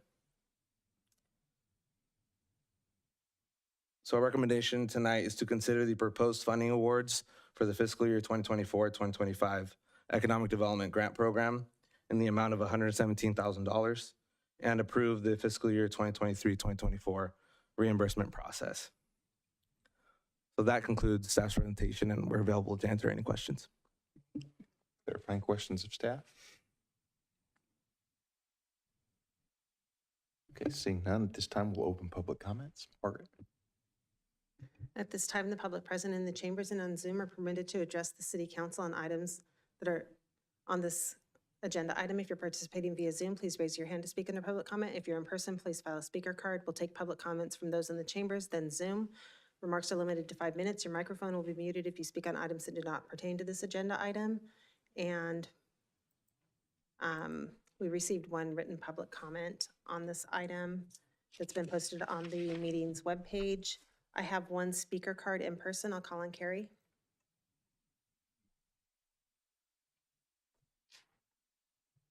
Good evening once again. Tell you, my Fitbit keeps telling me my heart's going a little too fast here. Good evening once again, and thank you for the opportunity to speak today on behalf of the Brentwood Chamber of Commerce. I was encouraged to share the statement that I made at the LED meeting. The Chamber's motto is building business, building community. Our goal is simple. It's to create programs and opportunities to help the businesses in Brentwood become more successful. Through our 4 pillars of education, marketing, networking, and advocacy, your chamber strives to empower Brentwood businesses to navigate the ever-changing business landscape, giving them the courage and the tools to pivot when the economy makes running a business feel like canoeing upstream without a paddle. I am proud to say our business community is strong, and it is one that gives back every day. From supporting our local schools and local nonprofits, Brentwood businesses never hesitate to thank the community that supports them. The programs and events that we submitted today for grants will continue to help us in our mission to help build the businesses of the city of Brentwood. Every organization that submitted a project or event this grant period, from the Downtown Brentwood Coalition's Oktoberfest to the school district's Turkey Trot, show the vibrant and diverse community we are so lucky to be a part of. All are worthy of your support, and we are humbled to be a part of this process. Thank you again for your time and support of our programs. It shows that the City of Brentwood's commitment to the businesses in our community is strong. Thank you. Thank you. I have no additional speaker cards. I do have 1 hand raised in Zoom. 2. I'll call on Amy. Amy, go ahead. Good evening. This is Amy from Downtown Brentwood Coalition. I apologize that I'm not there in person with you and that I'm whispering, trying not to wake up my 5-year-old, but thank you all for being there. I know there's a lot of work that goes into this program. So thank you, Darren, Abraham, Ricardo, from the staff. I know there's a lot of behind the scenes work on this program, and we feel incredibly lucky that this program exists. And we appreciate the staff's recommendation and the work of LUD to sort through, all these incredible projects and what they do and how they benefit our community. We're excited to bring Oktoberfest back this year. We've gone through it with a fine-tooth comb many, many times, and we continue to do so and try to find as many ways as we can to get that event to a place where, we'd love to be able to reduce our ask as, expenses and even city fees and things are going up. It's just something that we will continue to work on.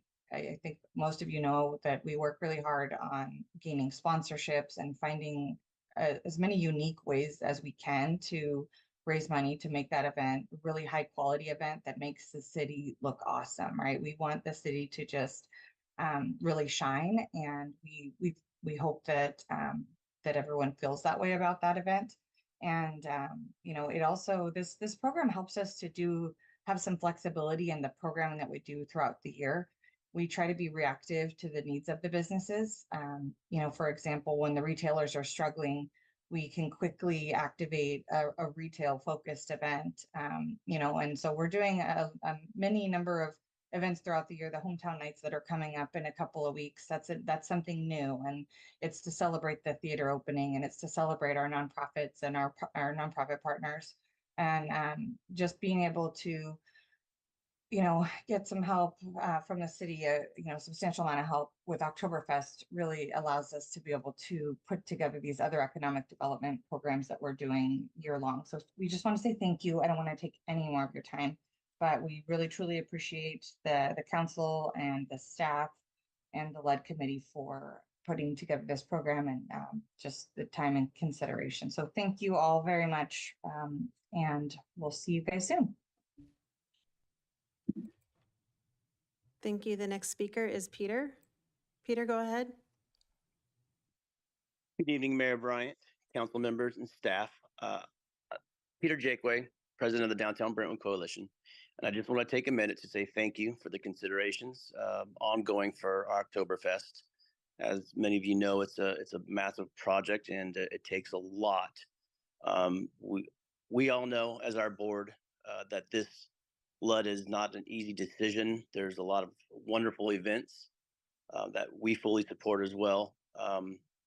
But wanted to say thank you for the confidence and the entrusting us to do the right thing and put on great events going forward. And we hope that we can continue. So thanks a lot. Thank you. I have no additional hands raised. Thank you. At this time, we'll close public comments, move into council discussion. Councilmember Pearson. Since you guys made me wait out in the hall, no, I'm just kidding. I'll push my button first. So I got to hear a lot of discussion. I won't talk about the applicant before, but I did hear some discussion about, one, I'd ask for you all to adopt the recommendations of LUD. As you all stated, you watched, it took a lot of time and consideration. I wish I were able to have a discussion in the earlier conversation. Would have had a lot to add. But one of the things I will add outside of specifics on the applicant is that, one, there were a lot of things said that I think I'd like to, because there was an ask to go over. One, I don't think we need to give anybody who's already gotten the full amount asked for more than what they've asked for. So I would totally be against that, especially if we're not fully giving what was asked for to people. The other thing is that if we're going to start discriminating against for-profit or nonprofits, we need to have our guidelines have reflected that. And so I don't think that that should have even been in the discussion, because we had a specific guidelines. We had the opportunity where they were before us. We all talked about it, and we should stick to our guidelines. That's why I'll say again, I think we should have a rubric that's forward, that's facing outward, so everybody can see the rubric when we come to LUD. It'd be nice to see that. The other thing I want to talk about is when we talk about for-profit and nonprofits, nonprofits make profits. They make money. So nonprofits make money and people get paid on nonprofits. What's more important to me is not the nonprofit for profit, it's who does the most for our economy, who brings the jobs, who brings the diversity, who brings the activities. That's important to me. And I think Darren Gale said it very, very well. One thing that bothers me when this comes up, you said it very well. All of these people were worthy to be on here. I didn't see a single one that I thought was a horrible one. So thank you for that, because I thought that was very well stated. I appreciate it because it's exactly how it is. But I think what makes it hard, LUD is hard.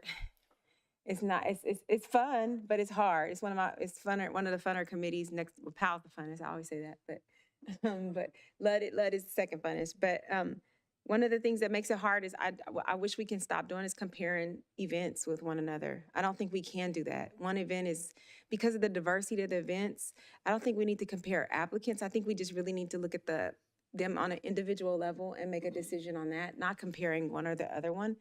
So I would just ask that you all adopt the recommendations, and just as far as whether someone said they'll take less or they're going to ask for more. People say stuff all the time. We have applicants before us that we fund on different grants who are supposed to wean off grants that we've just voted to continue grants and giving them property to have their business at, to have their nonprofit.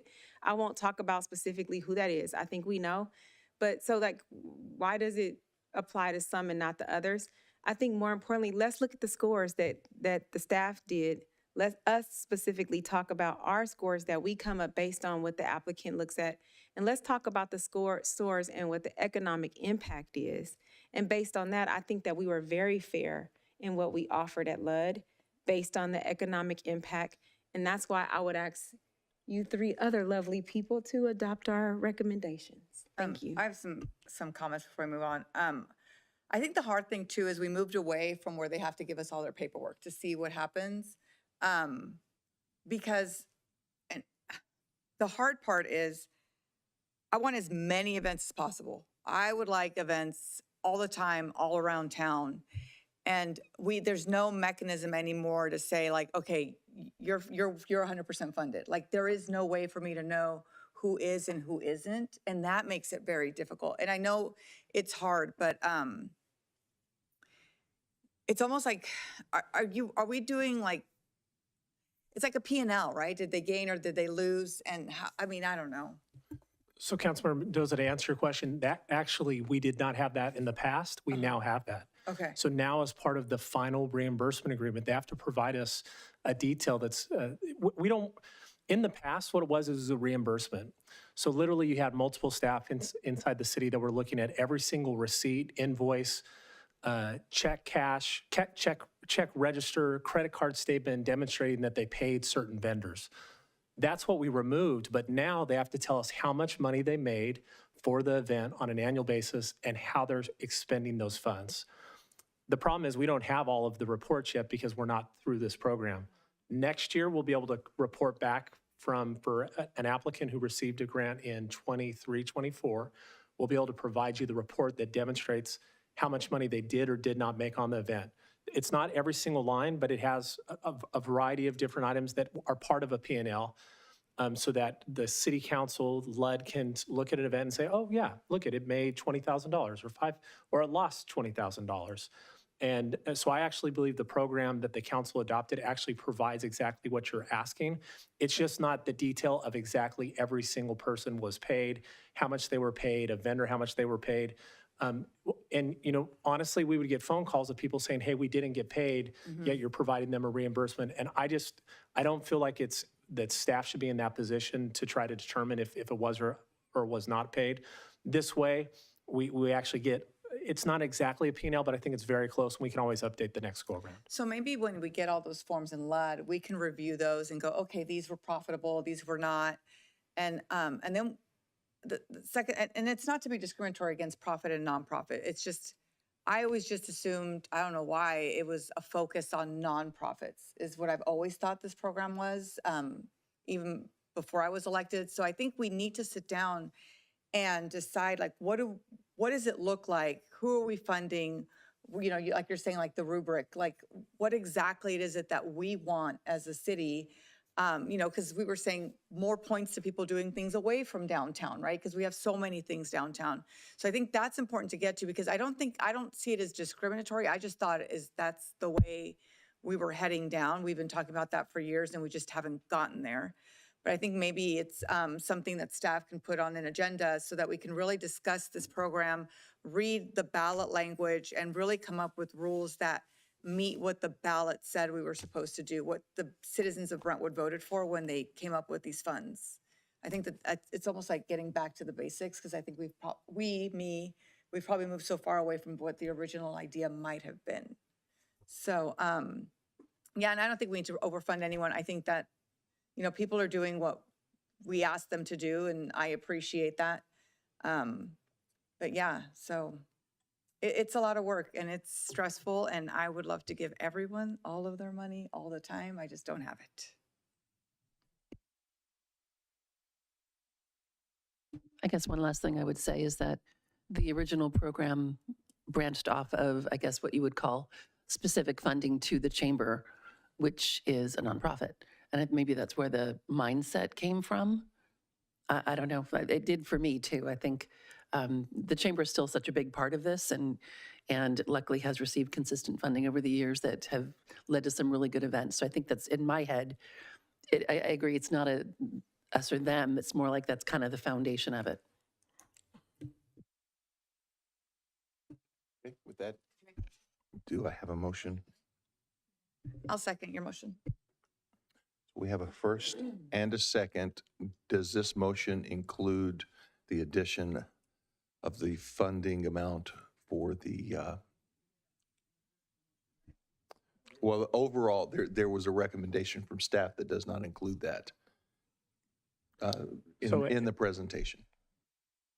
So it would be as stated in the resolution related to the LUD's recommendation. My question is, although staff is planning on coming back to LUD to go through and update the process, if the city council's desire is to include that in part of the motion to ensure that occurs, I would ask that that be included in the motion. Yeah, I'll go ahead and amend my motion to include that we update the process. I'm not sold for exclusion of nonprofits, so if that's not my motion is just to give us back some feedback and to look at the amendment. Before I move on with my motion, I did want to add one thing. I'm on another countywide organization that funds a substantial amount more than what we do here for these, and it does go to nonprofits. And one of the things that I'll say is that they're nonprofits that bring in way more than some for-profits. One of the things that we do in our application process is at the very beginning, they specifically tell us what the funds are going to specifically be used for. And then the receipts, as you stated, Darren, follow up at the very end. They also tell us whether or not they have in the past lost money or made money so that we take that all into consideration on the front end versus waiting until after on the back end and then reconsidering it the next year. So when we do go back, I'd like to see if we can get some suggestions on how we can front end change versus just the back end. So my motion amended would be, number one, that the council adopt the recommendations by LUD made as to not the first agenda item that was just discussed and already voted on, but all the remaining. Additionally, that staff time and attention will be spent to modify the application process, the grant process, to provide some suggestions on how we can streamline the process and make it a little bit more cleaner for us to understand or to make a decision as to who to provide funds to. And then one last item, there's also a resolution approving the fiscal year 23-24 reimbursement process. Is that included in your That is motion? included as well. Is that separate?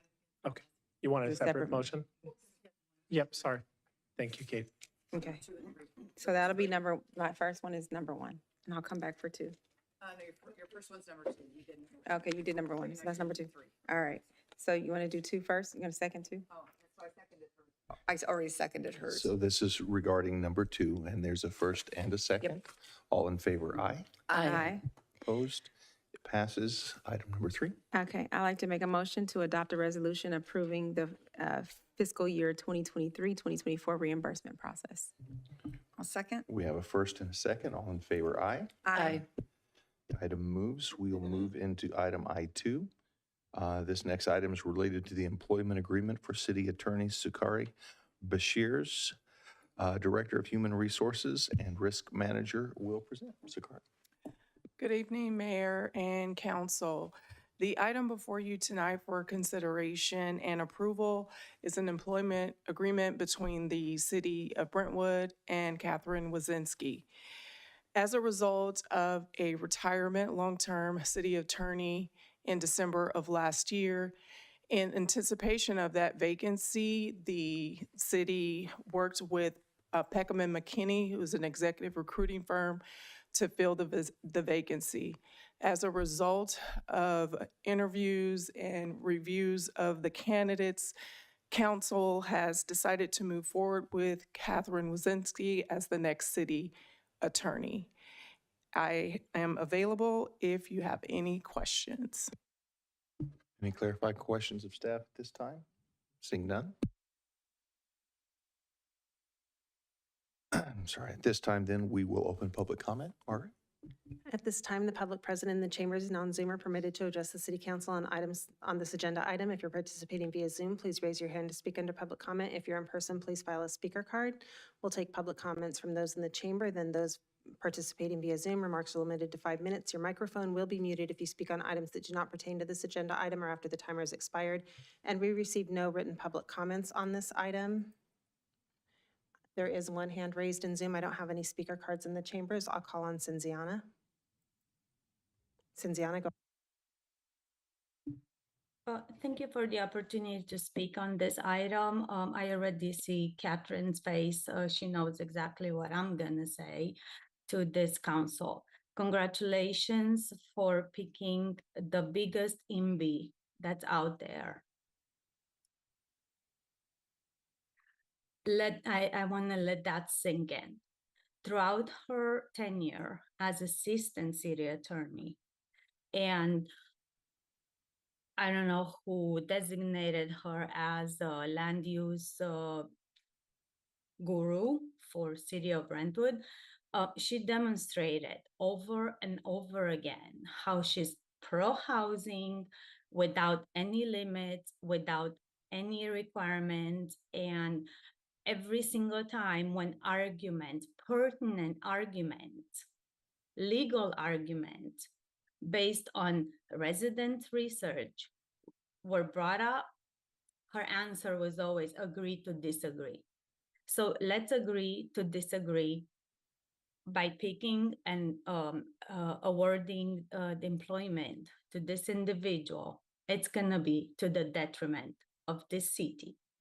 And whomever says yes to this, they will be against the will of at least 70% of the people of Brentwood who do not want further growth. They want to maintain the city the way they want it, small city feel. And this individual is totally the opposite of that concept. So I really hope you take this into consideration, and for further and future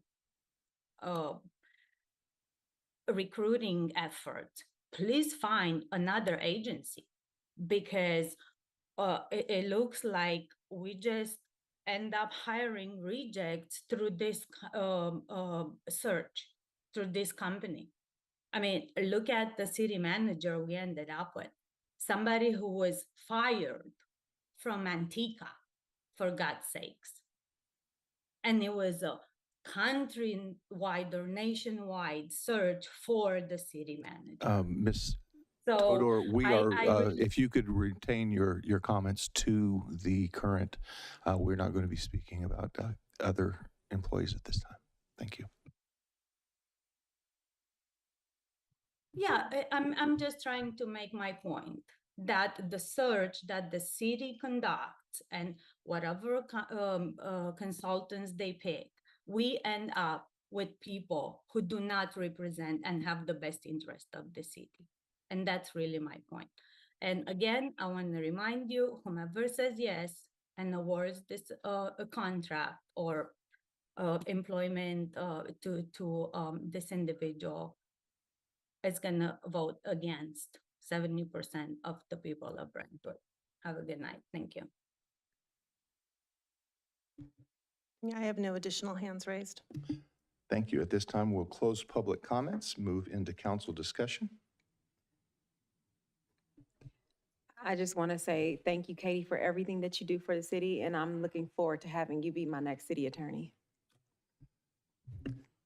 Katie, we appreciate everything you've done up to this point, and we expect it to continue to grow from there. You're an amazing attorney, and we value your opinion. So please continue to give it and let us know how we can make this city great. And I would like to say that city attorney aside, the council makes the decisions, and the council will make decisions that we believe are best for the city within the confines of the state law. But I do hope that we can move forward and do good work together. Thank you. I would also like to say I really appreciate the fact that you bring a level of excellence to the job and compassion and care, professionalism, and you put your heart into it in every decision. And I really appreciate that. You represent us with genuine care, and I thank you for that. So at this time, do we have a motion regarding this item? I make a motion to adopt a resolution approving the employment agreement between the city of Brentwood and Catherine Wozinski to serve as city attorney. A second. We have a first and a second. All in favor, aye. Aye. Aye. Opposed? No. Okay, it moves forward. Congratulations and thank you.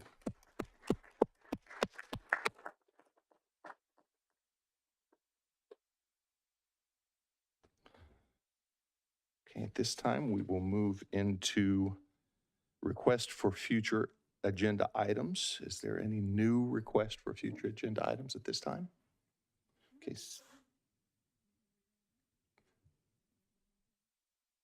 Okay,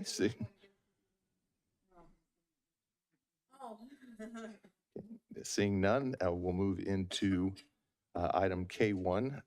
Consider a request from Vice Mayor Meyer and Councilmember Mendoza considering having Brentwood become a charter city. Vice Mayor Meyer and Councilmember Mendoza. This has taken a long time for me to actually understand because it's kind of a big undertaking. And one thing is, so I want to explore the option of becoming a charter city. And people think it's just land use. It isn't just land use, the reason to become a charter city. There's actually a lot of benefits.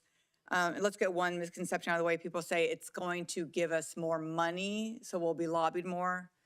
That's not true. 3 of us here voted to keep financial contributions during campaigns to $500. I would, if we become a charter city, I would want that in my constitution for the city. But there's more benefits than just land use because everyone thinks it's just a land use thing. There's more flexibility into how we run our city when it comes to issues that we have. We can decide how deep we want to go on issues, how light we want to go on issues. We don't have to be at the whim of the state. It'll give us more stability. So for example, every single time the state writes a bill, we have to, they say jump and we say how high, right? So a bill coming down, for example, that I don't like is a bill, it's a thrift store bill. And this thrift store bill was lobbied by a retailer named Savers so that our assembly person would then write a bill where they can open thrift stores wherever they want. So now, because we're general law, we're going to have to put those thrift stores wherever they want, and we're not going to be able to do anything about it. If we were a charter city, we would say no, that is not anything of statewide concern, so we don't have to do it. So I've been calling a lot of people who are charter cities, and they say the stability of not having to jump and spend staff time and money every single time there's a new mandate or a new bill that's not statewide concern is probably one of the biggest benefits. We've all read about the SB 9 benefit. SB 9 was passed and it doesn't do what, the state says is the big concern, which is affordable housing. So because it doesn't do that, there's a few cities that won, and they don't have to implement SB 9. So I just think it gives us more autonomy. We would write our own constitution of what we want. We would take the bills that we want to take forward. I was actually just looking at an article, and sorry, I'm going to grab my phone because I want to quote this right. One of the things that's the most frustrating about, one of the reasons we feel it the most is because the state legislators are writing bills not for the people, bless you, but by their special interest donors. So in 2007, 2008, 42% of the bills passed were written were special interest in the assembly. 33% of the bills written in the Senate were special interests. So the majority were for the people. In this latest round, 65% of the assembly bills are written by campaign donor special interests. 52% in the assembly, 52% of the Senate are written by special interest campaign donors.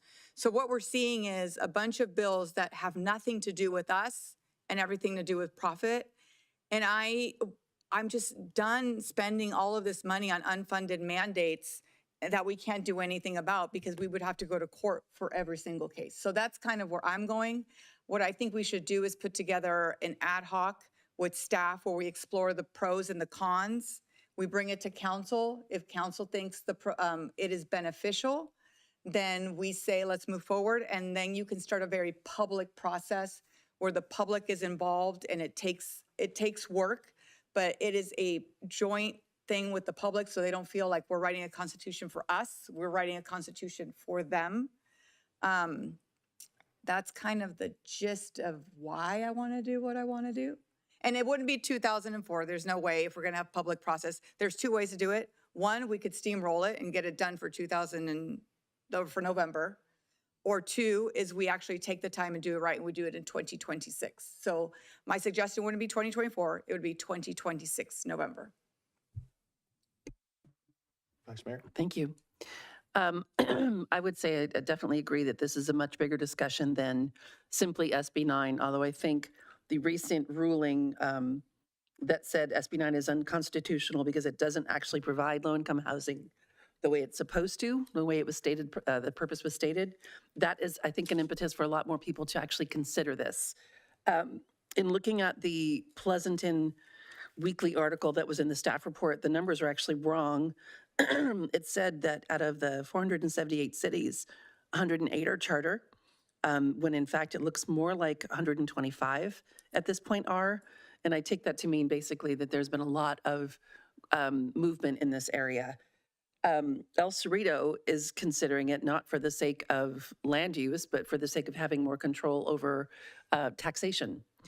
Not that I think that's what we want to do, but I actually compare this to the redistricting process where we had a committee specifically set up by community members that was entirely uninfluenced and by council. We had no say whatsoever until the final decisions came forward. And I think that's a really solid way of doing something like this that is potentially beneficial to the city, to the residents, is to have residents have a say and to be a part of this. There have been, like I said, a lot of different cities considering it. Antioch considered it and decided against it. I didn't come into the meeting today saying, yes, 100% I'm behind it, but I 100% believe that it's worth a discussion. And I think the idea of an ad hoc to explore further what the ramifications are across the board is a very good idea. Understanding too that, yeah, I did not think this was going to work in 2024 either. I don't think I have anything else in my notes.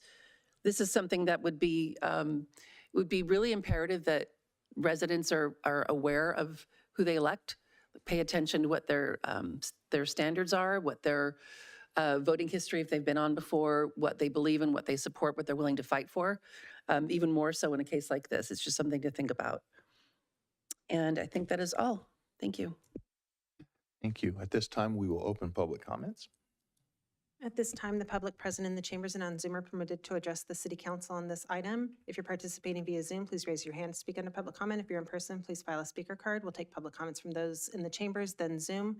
Remarks are limited to 5 minutes. Your microphone will be muted if you speak on items that do not pertain to this agenda item or after the timer has expired, and we received no written public comments on this item. I have no speaker cards, and there are no hands raised. There's one hand raised. Cynthiana, go ahead. Good evening again. I'm supporting this initiative to look further into Brentwood becoming a charter city for the reasons that were already mentioned here. I think it will be a true benefit for our city, and it will definitely be something that residents are behind it. Doing a deep dive into all the benefits, pros and cons as well, analysis, I think will be beneficial for all residents to understand what we're getting into, and definitely the approach of having a resident based committee to spearhead writing a constitution for the city, if you will. As it was mentioned, I think it's a great idea. It worked out really well for the redistricting committee, and the members there did an amazing job. We have some bright minds around the city, so I trust the residents to do an amazing job if that's the will of the city council. So thank you for consideration, and have a good night. The next speaker is Rod. Rod, go ahead. Thank you, Margaret. Yeah, I've been thinking about charter cities for a while now. The topic came up before. We had a resident prior who was interested in charter cities, and so I looked into it. And at the time, it looked like pretty burdensome. It's a big process, and there's no denying that. But I also know, having been involved in a lot of community movements, against certain projects, or working in the Planning Commission and receiving communications from the public about what they would like us to do and what they think we're able to do. I understand that most of the public is still kind of unaware of how restricted we've become, almost to the point where it feels sometimes like Planning Commission or City Council can't really even do anything anymore. They're trying to just take everything away. So I think that this is an excellent thing to look at. I think it does deserve study.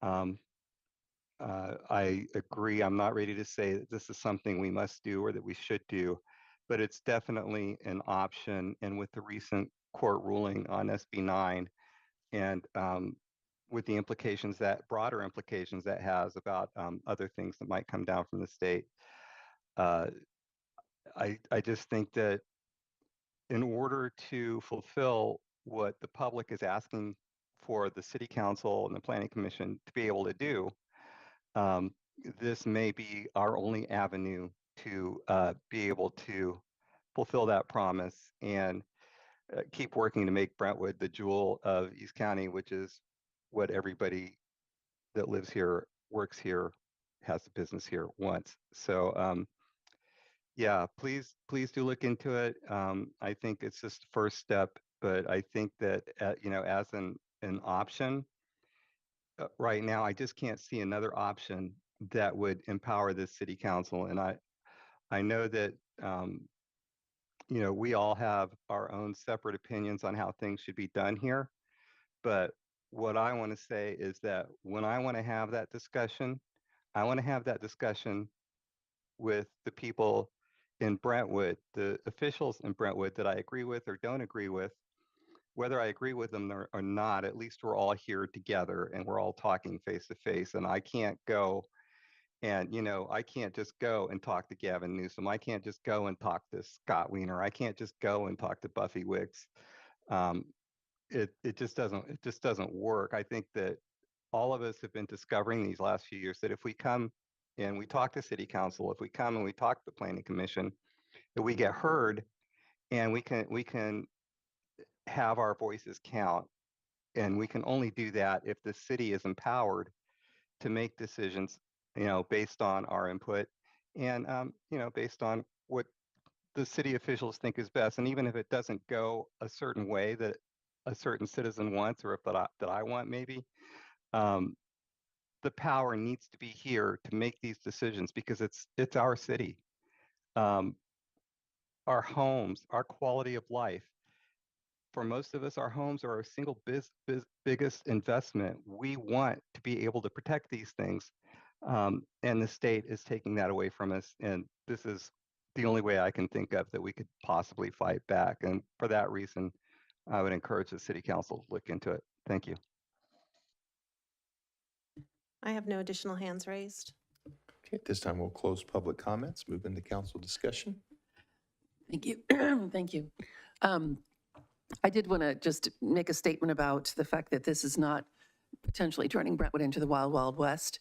The Constitution that would be written would be very clear in what our standards are, what we'd like to maintain with those standards. And I think the biggest thing is to really give us the option. I mean, we saw an example earlier today of a project that was fair. Would we have seen it differently if we didn't have the state hanging over us? And I think that's a fair statement in itself. But I also want to respond to what Rod said about the previous discussion about doing this years ago. And this is not for the sake of getting away from state mandates that are for the sake of health and well-being. This has nothing to do with, for example, COVID. This is very specifically about us being able to make decisions for the city, for the residents that are for the best benefit, because we're the ones with resident input who know the city, who love the city, and who want to work and stand up for the city. Thanks. Hopefully nothing sounds like blah, blah, blah, because I'm so sleepy. But I agree that we should probably look into this. I did see the article. It was a lot of things not accurate in the article. I think it was good to start driving us to think about these things. The one sentence that says charter city status gives a local municipality complete control, not true, over their districts and will override any state laws. That's not true either. So it doesn't override state laws. Like you said, it's not Wild West. We won't have to wear wigs and stockings and write a constitution, even though that would be fun for photo ops. But I'm okay with us looking into it. I appreciate you all for digging deep and trying to figure out other alternatives to us retaining control. So I would make a motion to give staff time and attention to look into what a charter city is. And if you all want to ad hoc, that's fine too. I just don't want to be on it. I'm on enough ad hocs, but yeah. Well, before I ask for a motion, I do want to say that I agree that anything that we can do to retain as much local control as possible is absolutely worth looking into. Like Councilmember Pearson just said, we have less and less local control. I can only envision that effort at the state level is going to continue. And in every aspect, it seems that they want to reduce local control in every aspect. And so for all of the reasons that the callers and council have said, I also agree that this is absolutely worth looking into. With that, is there a motion? I make a motion to give staff time and attention to look into, did you? Okay. And I'll second your motion Thank you. to look into a charter city. Yeah, I got you. We have a first and a second. All in favor, aye. Aye. Do I have a motion for adjournment? So moved. Seconded. We have a first and a second. All in favor, aye. Aye. Aye. Thank you. We are adjourned. Congratulations, City Attorney.